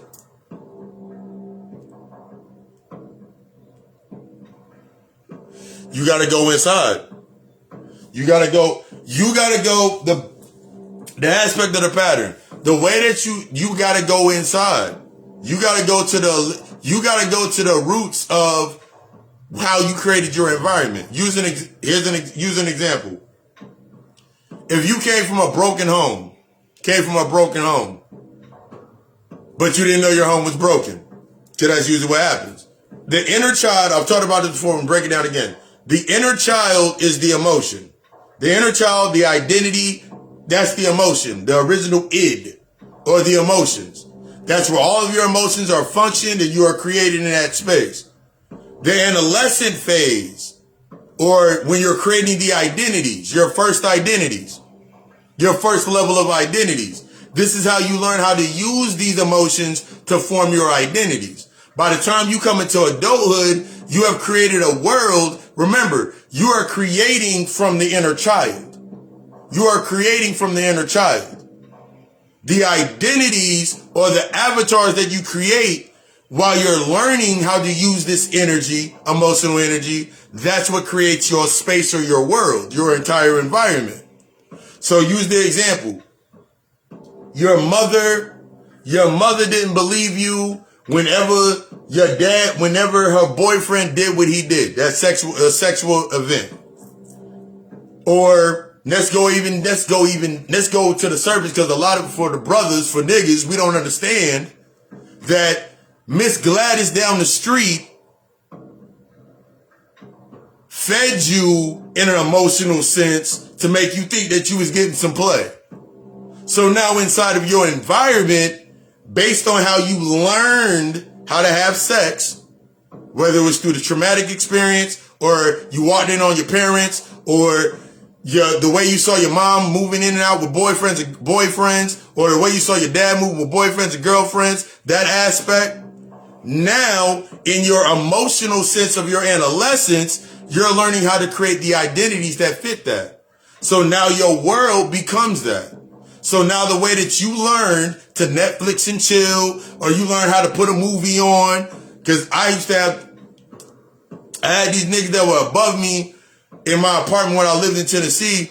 These niggas, like, the way that they learned sex through porn. So the way that they would get chicks in the house is they would put a porno on, and if the chick liked what they were seeing, that's how they would get to their action.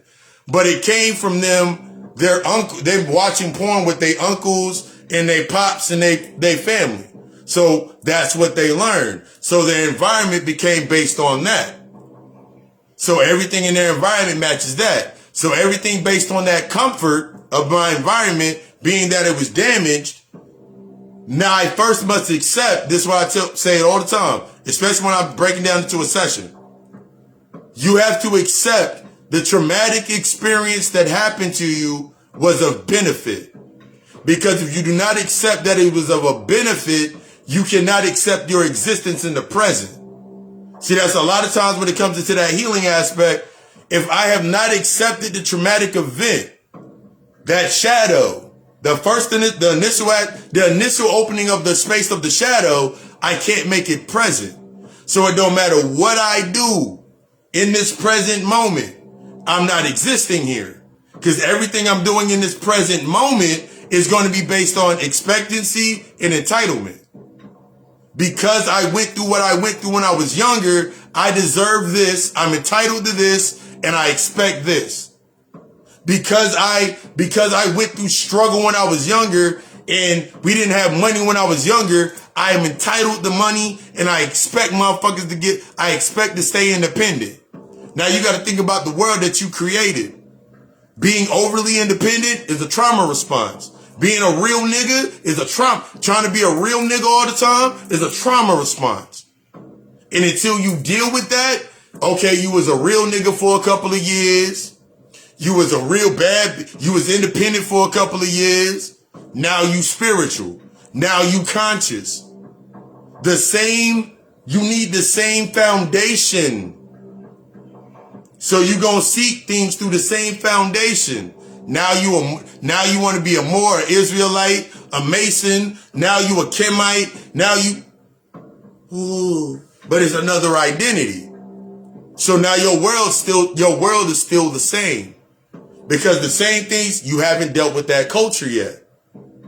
So the same way that you have manifested the behaviors of your father, or what happened to your father, you've manifested that as the white man. The behavior, the action, the pattern, the habit. That's what you built in your space. So now you're battling against that as a way to counteract you not dealing with that. Because as long as you need the elements of that behavior, that emotional energy in your space in order to even exist. So you can stay entitled. So you can stay there. I'm fighting for a cause. So you can stay trying to get recognition for proving yourself. So you keep doing that same pattern over and over and over and over again. Until I talk with my inner child sitting in the room, painting up these damn pictures of what he thinks like. Carlos is sitting in the room. Painting up them damn pictures of what he thinks the world look like in a space full of darkness. He just painting up pictures. I let him out when I'm angry. Oh, he can come out and get some anger. He can come out and get what I thought was love. He gonna come out and get whatever he's needed for, and I bring him out. He dances. He goes back in. The moment that I'm not it's cool as good. Go back over there. So now you got to think about, even to the attitude of how you were raised. You were raised in the survival complex is the superiority complex. The survival complex is the superiority complex. So when you're thinking about white supremacy, it is the survival complex. So you're thinking about, as long as you need to survive or exist in your present state, there will always be some form of white supremacy. See how you create it in the diecast of you? Because I'm going to give it to you like, think about this. If I'm sitting in a space, and I went and grabbed the Black Law Dictionary, which is $400, and I read the original definition for black, and I read the original definition for white, and I keep yelling out white supremacy, and I know the definition of white is actually the dark aspect, and our definition of white is actually the pale aspect. What am I really saying? I'm just feeding my thought form. I'm just feeding the emotion based on relevance. So I keep my world the same.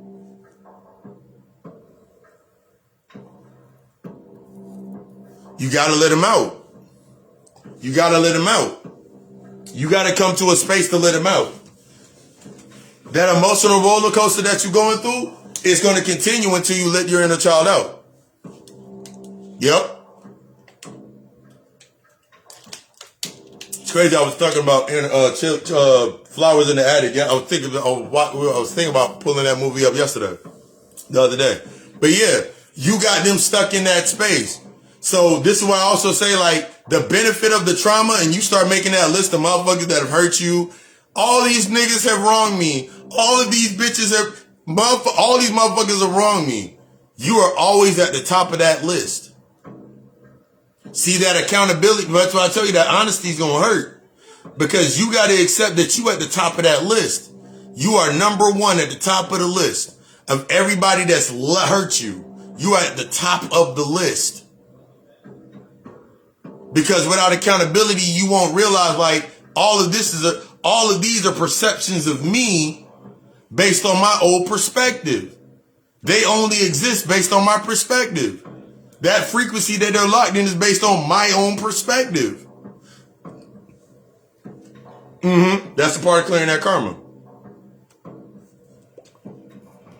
You look into the aspect. One time, somebody came at me and they asked me, like, you can't, I made a video, it's on my TikTok, like one of my earlier videos. And I was like, you gotta understand, you came in, here's the thing with karma. Your karmic debt is on your soul contract. You came in with your karmic debt. Your family, the people that, everybody that you are connecting to from a separated sense that you come in contact with, they are aspects of your karmic debt. Your especially with your family that you came in with, they are the aptitudes of the buildup of your karmic debt. Your mother's not your mother, your father's not your father, or whoever. The people that came into the space, they're a point of your contract. So that karmic debt that you keep occurring, that's because your karmic debt is here because your karmic debt is this high because your emotional intelligence is this low. So the interest rate on your karmic debt is because the emotional credit score is so low. The higher that karmic debt, the lower your emotional intelligence will maintain. We looking at motherfuckers right now, this the feminine, this the masculine. Raising the divine feminine is understanding your emotional complexes. This doesn't raise because you said, I am a goddess. This don't raise because you said you're Oshun 96 times. This doesn't raise because you're Kali Ma and you're a mother now. This doesn't raise. And you can tell it's not raising because you look at the results of your environment. Your track record of the results of your environment. You know if your emotions if your emotional intelligence is raised because that karmic debt starts to go down. Those people, those places, those things, those ideals, those fundamentals that you got stuck in based on that debt, that line on that debt, that open collection, that account you left open. And then you start looking at those things differently. Like I've talked about it before. Think about this. We always want to talk about generational wealth. We want to talk about generational wealth, generational curses. But if you don't have emotional intelligence, you'll never understand that you already had the contract in play. You've already had the contract in play. A lot of us, through the karmic debt cycle, you still living out. Woo! Y'all seen that result. If this is your first time tuning into a Friday night lecture, anybody that's been rocking with me, listening to the Friday night lectures, y'all seen when the spirit come in and like, nigga, I'm not even there no more. But you gotta look at the aspect like this. You already have a whole life insurance policy already taken out. Let's take that. That generational debt pool, that karmic debt, that's the whole life insurance policy. That's the whole life insurance policy. Your grandmother got one. Your great-grandfather got one. Everybody that you came in, everybody that's in your family line there's a whole life insurance policy out on them. Don't believe you? Don't believe it? What do you think the birth certificate, how do you think the birth certificate manifested? How do you think the birth certificate manifested? How do you think the Social Security card manifested? How do you think the stock market manifested? That shit they can't create. Yeah, they can't create anything that's not already been created. That whole life insurance policy. You got this whole life insurance policy, all right? Peep out that game. Whole life insurance policy sitting. Let's say you got one up there. Each member of the family is on that policy and has an account.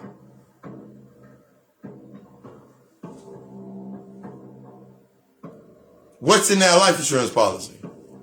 All of that is the sum of all of the unhealed aspects and the unresolved through the family tree, through the family cycle. It's all up there in that policy. Your great-great-grandmother had you through regrets. Had you through regret. Had your grandmother through regret. They didn't assess the regret in that space. They dealt with it. They used it. They used that account. They still use the account. Your grandmother has your mother based on that same regret. Your father comes down the pipeline from his contracts, that contract at the top, through that same line of regret or the same emotional discharge, and made you. You are a part of that cycle of regrets and this aspect of regrets. So now you are an account of regret. So now you go through life, the buildup or the interest rate can be seen as the trauma. The interest rate is the trauma. So the buildup of the trauma. So whatever was not dealt with. So you go back to slavery, you want to talk about buck breaking. Nobody dealt with the trauma yet. Everybody's like, it happened to me, the lack mentality. So the interest rate increased. Somebody got to pay that interest. That interest got to manifest because that energy must live. That thought form must live. That culture, what has become a part of your culture is the unresolved. It must live. So what do you think it's going to do? Who's going to come out on? It became that now that's how that curse was created. The curse is not, we always, when we're looking at it from this aspect out externally, due to the subjecting from external, not internal, it's not about it, where it happened or how it happened, but it is your responsibility to deal with it. It live in the shadows. It's a demon. Go open up the book. Go look up the 72 demons. Go tap into Asmodeus. Asmodeus is the demon of geometry, music, and geometry and music. We don't just use them two. But also, Asmodeus is when you're having dealt with yourself. Asmodeus also deals with sexual debauchery and sexual release and inhibitions. Remember, you deifying niggas. They earthbound. Your demon is earthbound. So you deified it. So now, I'm going to give you this thought process. Now think about the church. Deacon Johnson, when he was in his younger days, was out there slinging pipe and hitting all the little girls in the neighborhood. Now he a deacon. Now he the higher level of Asmodeus, that demon. That's your demon that you have not dealt with. So as long as this demon exists, that demon needs to live, that demon needs to feed. So now imagine Asmodeus magnified towards the black community when we talk about the aspects of the sexual trauma. That nigga gonna live, that nigga gonna feed, that nigga leaves you bound here. That's your earthbound master. All of the aspects of you not understanding or dealing with your sex, not dealing with or understanding your emotional intelligence, it all comes out now that nigga lives.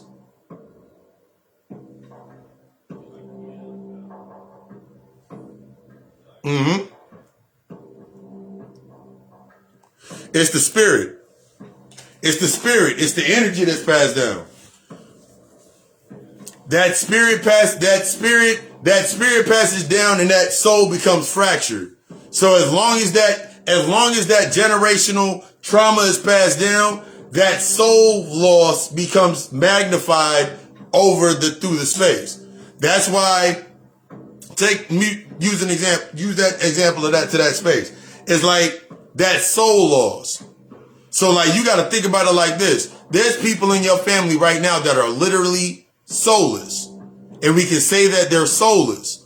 They're not soulless. Their soul has been scattered.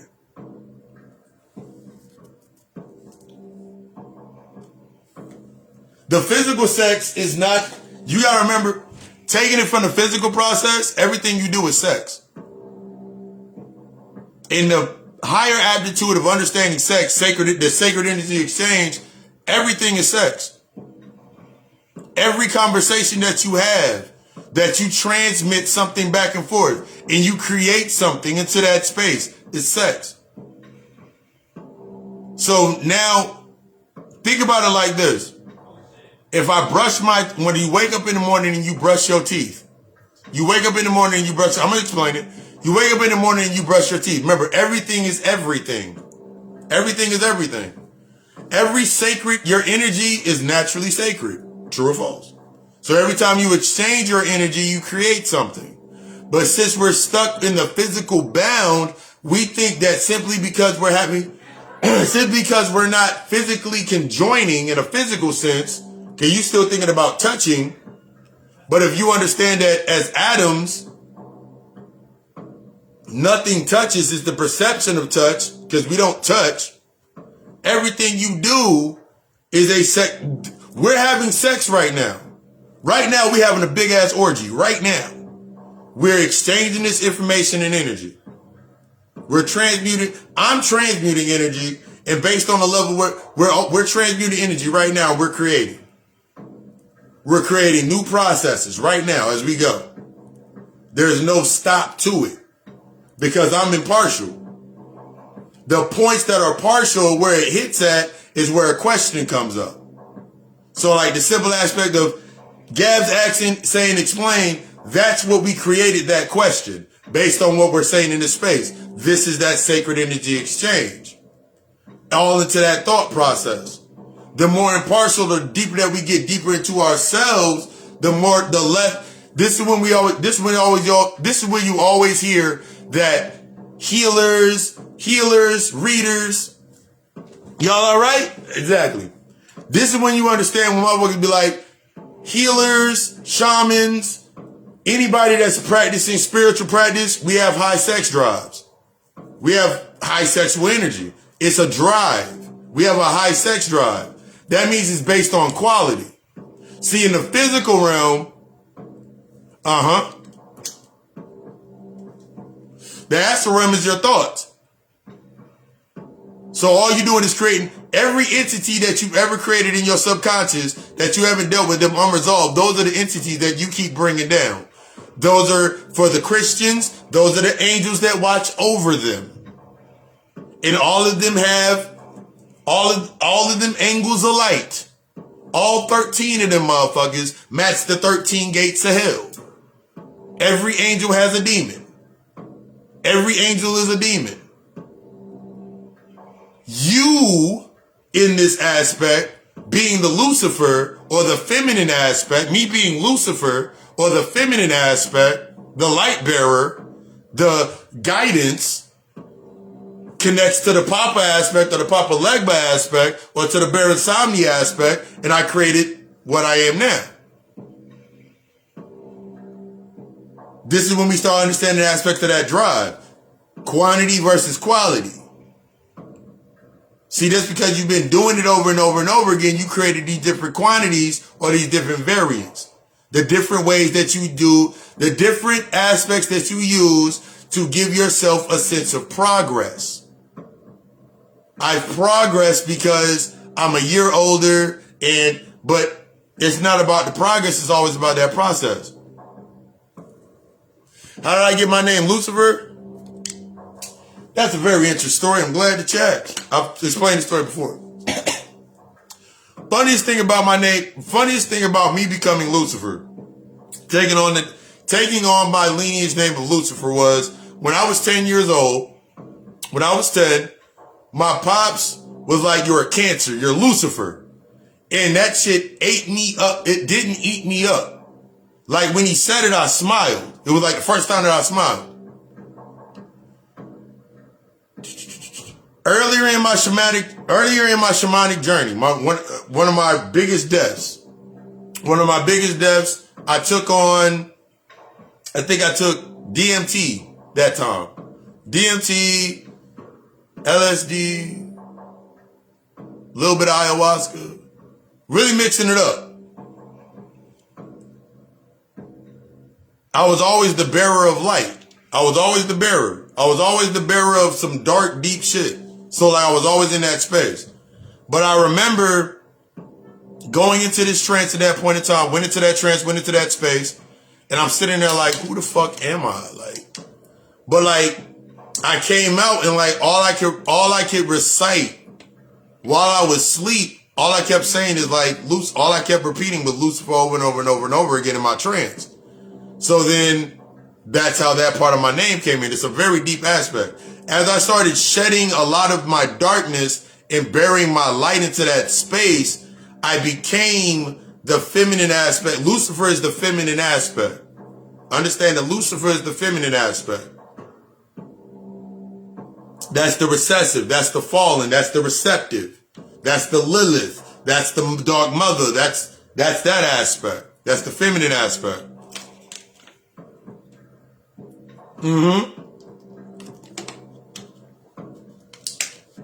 Exactly. You're creating the connections between the two. You're down here to learn this shit. What you're learning down here is all of these negative aspects, and you're removing that old sense, your old senses, that the handicaps that you put on yourself. See, now that you're going through your spaces, you're removing the handicaps from yourself.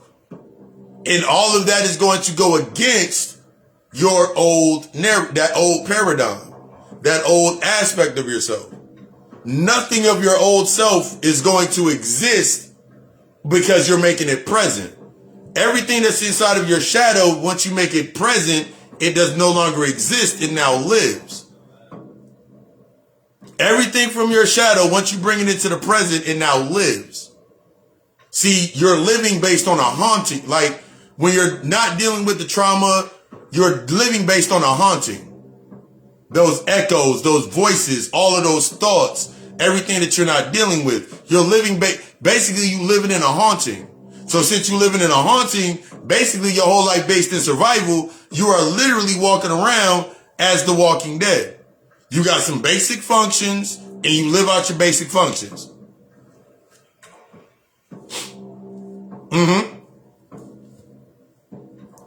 You're living out your basic functions. So now that you're inside of this space and you're transmuting it, none of that shit was bad. All of that shit was warranted. Because if it wasn't warranted, there wouldn't be a price on it right now on the internet. Think about to that aspect. If none of that shit was warranted, there wouldn't be a price for it on the internet. There wouldn't be a space for it if it wasn't warranted. It wouldn't be a space for it if it wasn't permitted. What you're going past is you have to step out of that mind, that old morality of that good and bad aspect.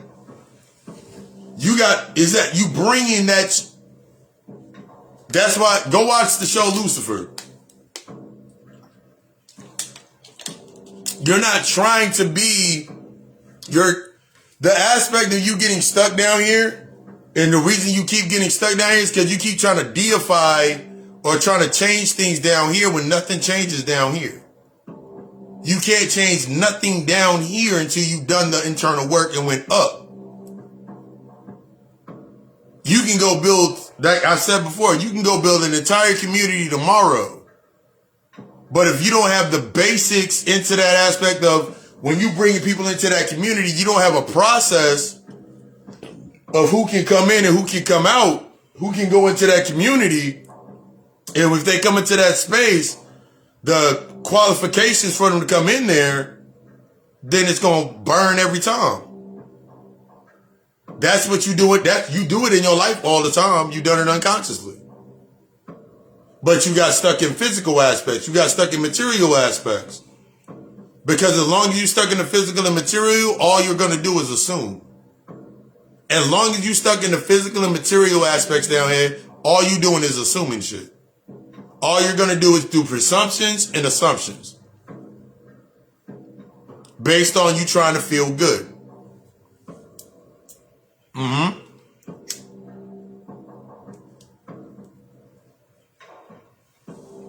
I've said that before with the aspects of opportunities versus obstacles.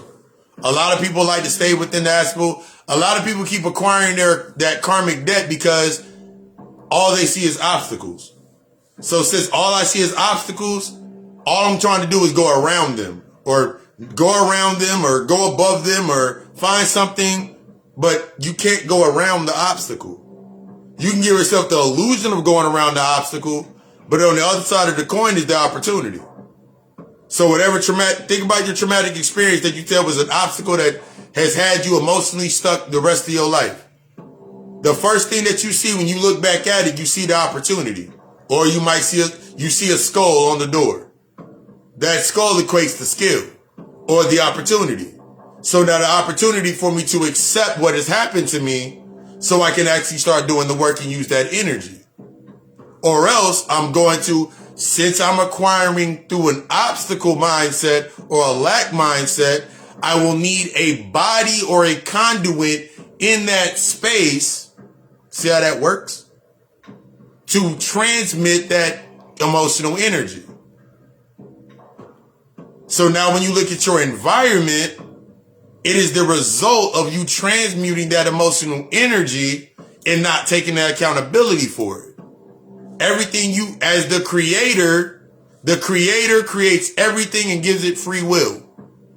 The free will of everything that you create is based on the paradigm of your own mindset. So it only goes as far as it only goes as far, it only can go as far, or you only can go as far with it as you are attached to it. So think about that aspect. Now think about how we think about money. Think about how we think about generational wealth. I saw a video the other day, and it was an Asian dude and his kid, and he was like, "My son's gonna be a millionaire before he turns 15, before me." And he asked his son, "How much money you got saved up right now? 13,000?" And he said, "What's your plan?" He said, "I'm going to buy properties like this, this, and this. I'm going to do this, this, and this, and I'm going to do this, this, and this." We got to get out of this mentality because the truth, we got to accept the mentality that we got to accept how we created that mentality. Nah, you got to start where I started at. The fuck you mean? You got to go through the anger like I went through. You got to accept that you didn't have a plan, you had a pattern. See, that pattern shit is what got you fucked the hell up.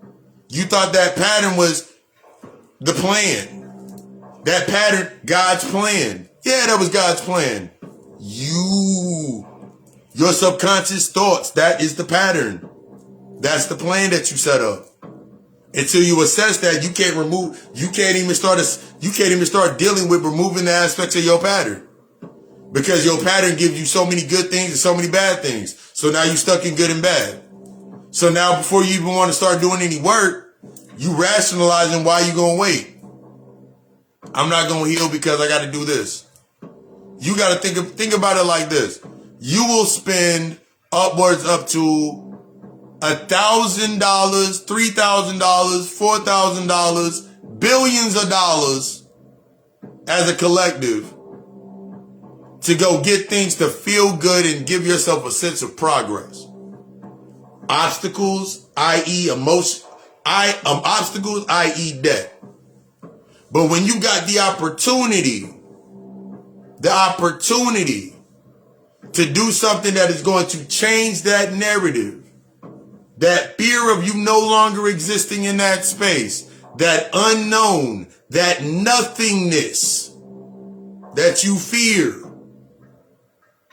that everlasting, i.e. the enlightenment that you gotta die to get to first, because you still stuck on the narrative of when motherfucker said, why I gotta die first when the white man got his shit here, the Asian man got his shit here, why I gotta die first?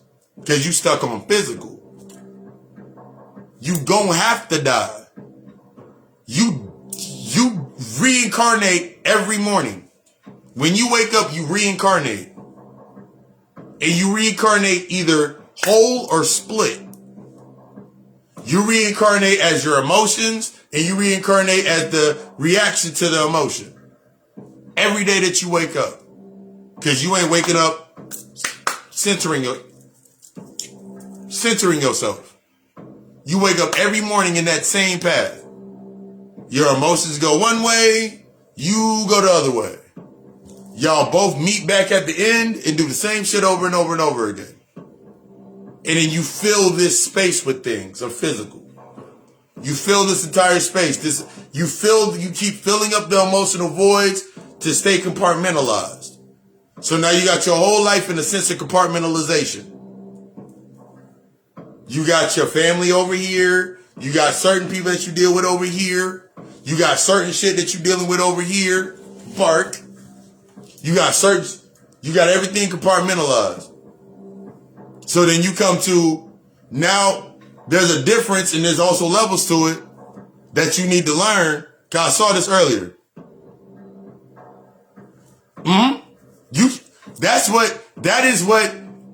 That's what's reflecting your soul laws. Your ability to compartmentalize is what's reflecting your soul laws. You compartmentalize in your life, that's the reflection of your soul laws. You sit, my soul is lost. I put my heart and soul into my kids' life and future, and they don't want to listen to me or talk to me. Let's go back to the time. Let's go back. And then that goes into the explanation with yourself where you're at certain levels. See, when you want that feeling of feeling good, it goes through different variations. One of them variations is one of them women, one of them bitches, one of them niggas go hop in your inbox, similar to the same way in the human level, let's say on the mankind level, the same way on the mankind level is the same reason that scammer can hit you up, is that when you in the human level and you haven't dealt with your mankind, your behaviors in that scam, that same scammer is the motherfucker that come in your inbox and be like, hey, I was reading your energy. And the oracle said that this, and this. Let me get your name. Sir or ma'am, how are you coming into my inbox saying that the oracle sent you, but you need my name? That don't make no sense. You will never see one of us come into your inbox and hit you and be like, hey, I was reading your energy as I was going up and down my timeline. The fuck do I look like? Why? I got a live video that does that for me. I don't need to do that. See, you got to understand where your energy's at. If you don't understand where your energy's at, you don't understand. If you're not defining your energy in your space, you don't understand what's coming into your space. Anything can come in there. All types of shit coming into your space. That's reflective of where you were at. You are always going to get where you are at. You are always going to get where you were at. Remember, you've never been out of balance, and you've always been consistent. But there's degrees to that consistency. I went into those degrees of that consistency. There's the degree of the consistency based on distraction and comfort, and there's a degree that's disruption and discipline. Which degree are you in? You've always been in balance. So when your life starts getting chaotic, it's time to assess where your scale is at. If it's a bunch of negative things, if you seem to be focusing on a bunch of negative things, it's because your negative scale is up here. It's in eye view. It's at eye level. It's creating from that space. If you see it all positive and you avoiding negative, then you project it from that space. So now you sitting here judgment on either end. You on judgment on either side because you ain't in balance. So the only time you start judging shit is when you out of balance. It's not about you trying to, I gotta find balance. You're already in balance. It's time to assess your balance. Man, I'm tired of not making money, and I'm waiting on this, and this. Maybe I need to go get this oil real quick. Go get the oil you want to. You can go get the oil, you can go get whatever you want. It's only going to bring up exactly what needs to come up.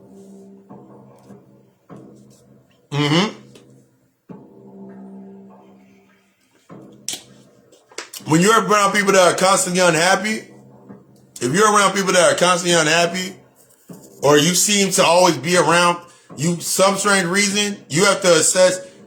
It's not about you, because that's a great question, because people will be like, you got to cut them off. You got to cut the motherfuckers off to make you unhappy. It don't matter how many motherfuckers you cut off that make you unhappy, until you assess that loss or that fragment of you or that aspect of you that is unhappy, that energy that you have not dealt with, you'll always keep bringing in motherfuckers that are unhappy.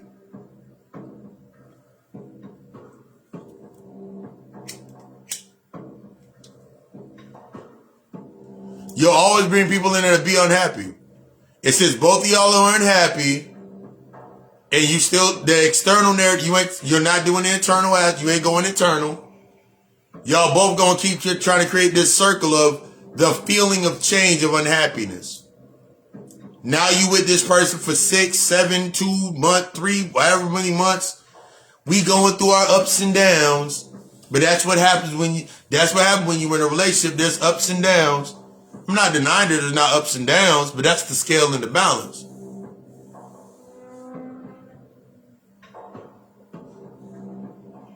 If you get rid of them, the key is, if you get rid of them, you must now, that space of separate, while you're in that space of being separated from that energy, that's the work.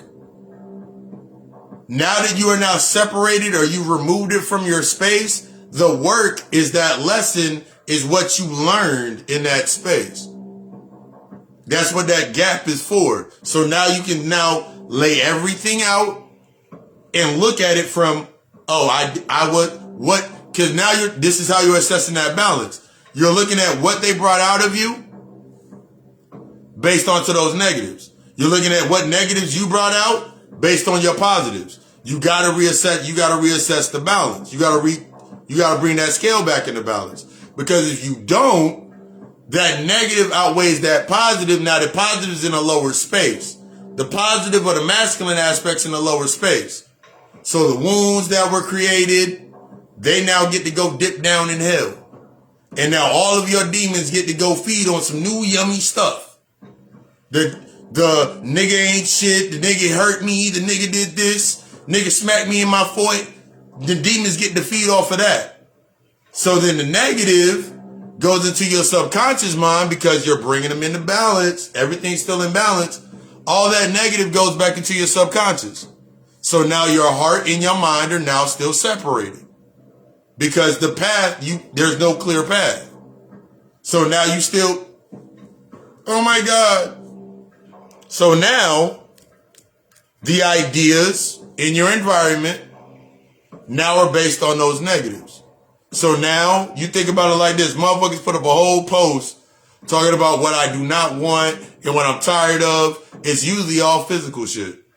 The emotional aspects are, and if there's any emotional aspect in there, it's usually on it's very, very minute. It's not very, very deep. It's covered by something. Because you gotta remember, it's a triangle. It's a whole, that's the Trinity. Whatever you go into that space with, the other one's gotta be on point. So if I go into a space based on physical, The infatuation of physical, it has to feed my emotions and it has to feed my assumption. Something got to stay in assumption. Something got to be secondary. Because I'm not in my emotional seat with myself to be fully receptive. Everything in that space, now it's the assumptions of my thoughts, the assumptions of my physical. The assumption of physical manifests into, oh my God, I got 12 kids, I got 3 kids, I got a kid. Ain't no nigga gonna want me to have that has kids. So the first nigga that come in that accept you with a kid, now your emotions are, now all of those emotions that are down there in that negative space with the demons being fed on, now it comes back up. Now you bringing it, now it comes back up. Now all of these negatives go down and feed. See, you ain't, that path, the path of the heart, you in balance. So now you sitting at that crossroad and now you making a new deal. Cause you down at the bottom, making a new deal. You can't make deals. You gotta accept whatever deal comes to the table. That thought process. See how that thought process come back around? They accept me for this. That's the deal you accept. That's the lessons that's the lessons that you now are gonna take in. And from that space now, what are you gonna do? Now that's your new set of lessons. That motherfucker may say some shit to you to hurt your damn feelings. But then come right behind it, because of that emotion is still in play, you're looking at it as, even he didn't do that. Even they didn't do that to me. What makes you different? Because I'm at a different level. It's not about what they're doing, it's how it's triggering you. Nigga, trigger your whole goddamn life. Nigga, somebody come in your life right now, and the first thing that it says is everybody around you is fucking toxic as fuck. That's what you heard. But in reality, we're like, do you know that? In reality, they could have said it simple. You could have started being around them and your life started changing and things started getting better. You can get rid of them. You can get rid of them. It's all in that assessment. You can get rid of them. It's always in that assessment.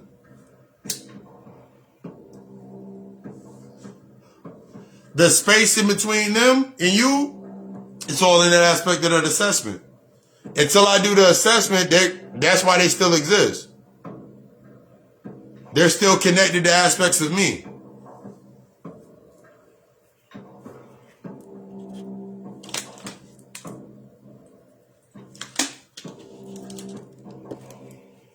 But while we here, I just got told, nigga, pull him. All right, cool.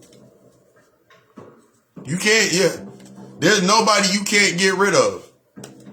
There's nobody you can't get rid of. There's nobody. It's all about the internal assessment of yourself. Once you really start doing that assessment or that work inside of yourself, you'll start noticing that naturally happens. Some of the times for the space when we're with ourselves, sometimes you're gonna have to make that drastic, that jump, that step. Like use for the example, in the ability of that can't, in that can't aspect, that's when you jump. Whenever that feeling of doubt comes up, that's when you jump. Whenever that feeling of the insecurity or you thinking about all the things that are going to be lost, that's when you jump. Because that's what's going to help. That's what's going to unlock your awareness. Until you start taking the step, your awareness will not become clear. Because all behind that, and it's going to be real, because I'm going to be real with it, because that's all I can be. All that's going to come behind that is everything. The only thing that's stopping you is the projections of your can'ts. The only thing that's stopping anybody from doing what they need to do is the projection of their can'ts, their wants, their buts. I'm this, I'm that. What about this? What about, it's always something that they're going to keep manifesting in physical aspects. Which goes into the aspects of that Five of Swords. Five of Swords represents the Lord of the feet. So a lot of times when we sitting in a space with ourselves, through that look, we looking at ourselves in that space. Well, we got a lot of swords in.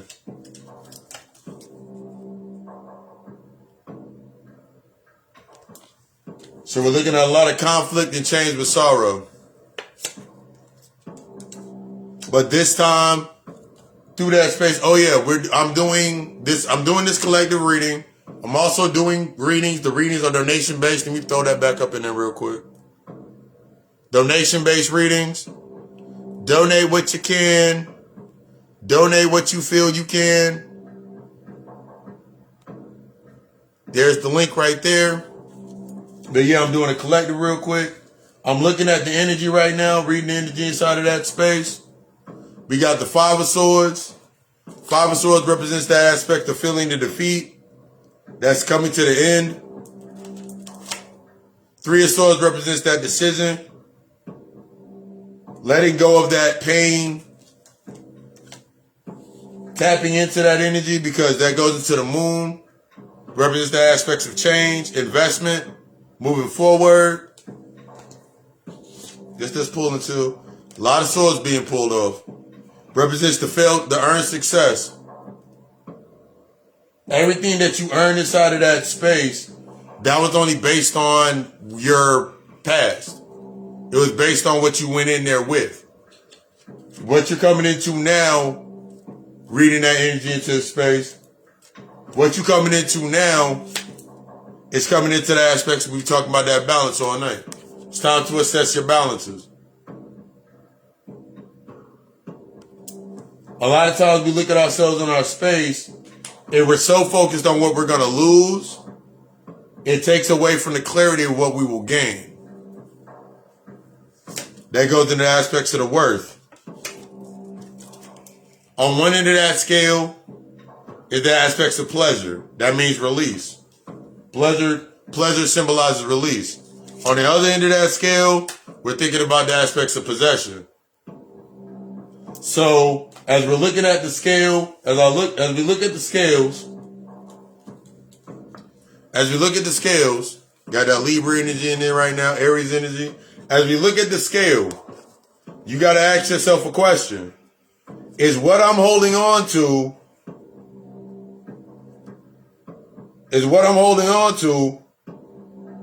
the possessiveness?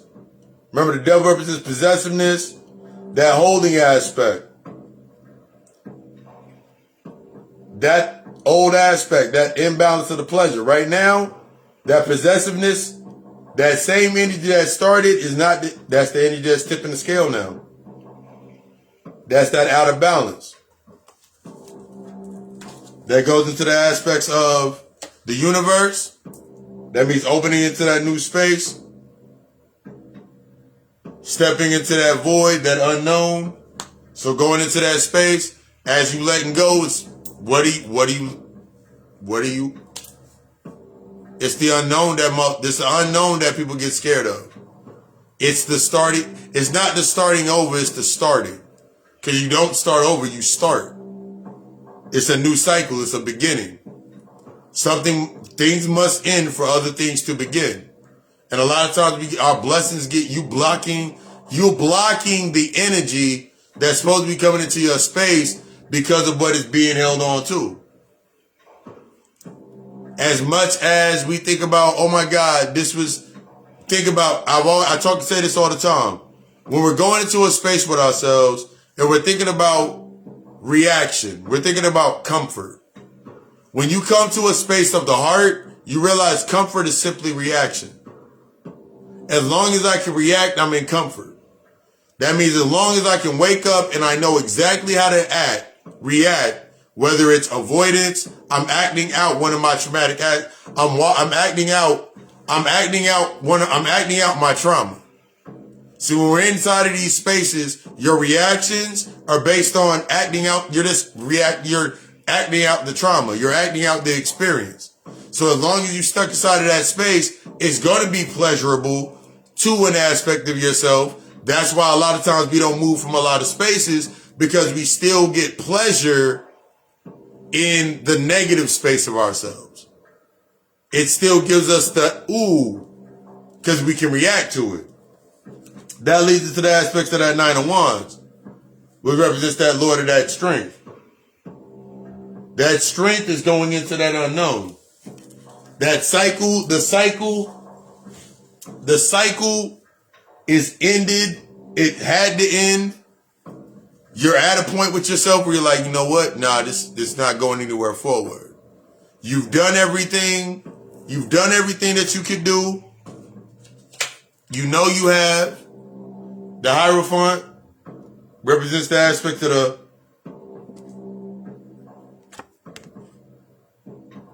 that knowledge.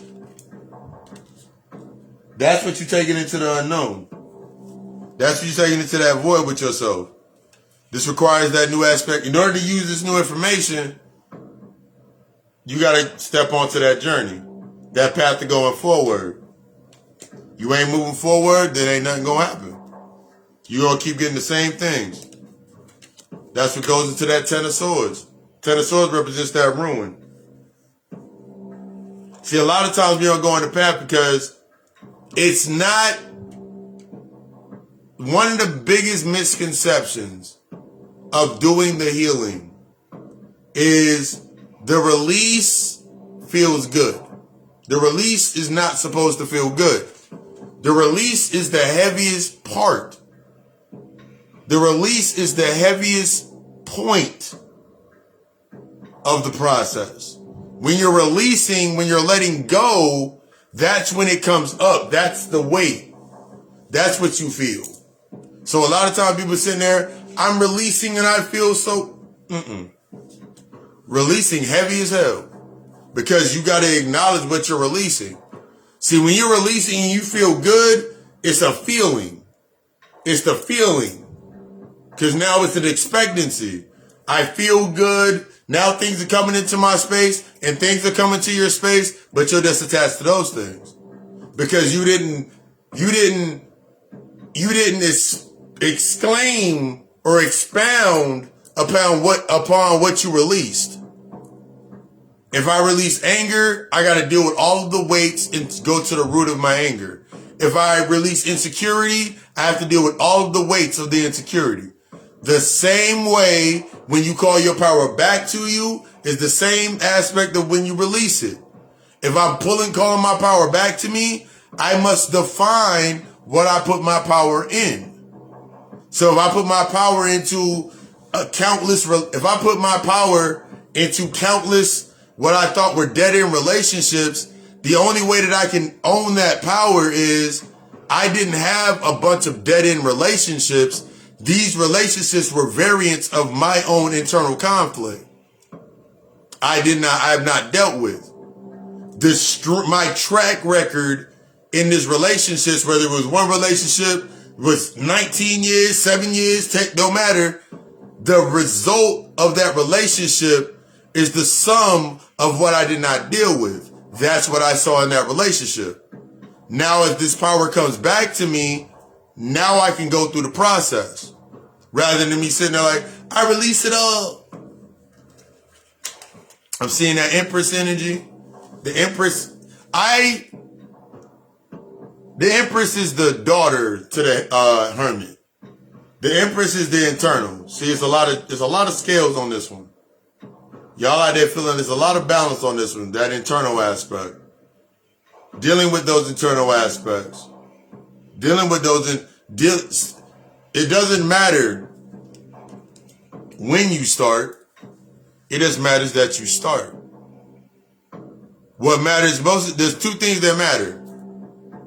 The why is based on why you're starting, is why you're starting. If you're starting for an external reason, then you're going to get an external magnified result. But if you're doing it for the true internal reason, then you will be able to process a plan. See, when you're doing it for that, if your why is based on an external narrative, time, this point, then you're going to get something that's of that quality. You're going to get a distraction based on that quality. And it's going to trick you. You're going to trick yourself. Because now you're sitting in a space and you're like, oh, this person said this, this, and this, and then that was your distraction. That was your lesson in that space, though. Whichever side you decide, it's still your lesson inside of that space. You decide how you decide the efficiency and how you're gonna take in that lesson. Pull two more cards. I knew this was coming. We in that world, that karmic cycle, that wheel, that process, that releasing that karmic tie. That sun go into, the reason that wheel pulled up because of that sun. That experience of that soul loss, that worth, that energy, that aspect of yourself that's been released and you ain't not been dealt with yet or came into that point, that's what you're dealing with now. A lot of you are in the aspect like, oh, I'm in the next, you in the phase. You're exactly where you need to be. You're exactly where you need to be. While I shuffle up these cards again, you have a question? Throw it up in the comments. Throw it up in there. If you would like a reading, again, Cash App links up there. Donate what you can. If you're interested within services, booking a consultation, booking a reading, booking a consultation, discussing any other services that I provide, inbox is open. Hit the inbox. All that matters is that you start. Your why is defined inside of your start. It's time to let go of feeling good. It's time to let go of the echo that you keep telling yourself that you are a good person. It's time to embrace the path of the path and process of yourself. As you embrace this process, you will realize that time served don't matter. Time served don't matter. I don't care. Like, one of the things I had to realize in just my earlier healing, my earlier shadow work, my earlier aptitudes of myself was time served don't matter. It don't. Time served really doesn't matter. Because that was one of the biggest things that had me locked up in myself, was not accepting that. It didn't matter that I knew somebody for 25, 15, how many long years. That shit didn't matter. Because as long as I held on to time served, I didn't read the track record. What is the track record with this individual? What's the track record with this person? When I have a conversation, like, what is the 90% of our conversations and what do they lead to? And in that 90% of that conversation and where it leads to, how much of it is me leading that conversation based on my shit I ain't dealt with? It don't matter what they say. If I ain't dealing with this, then I can't comprehend what they're saying.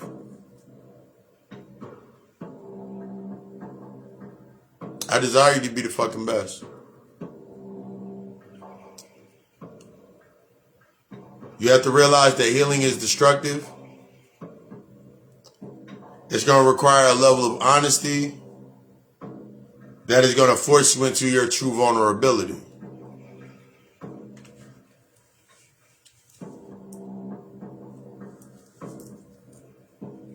Yeah, it's going to bring you into that true place of vulnerability.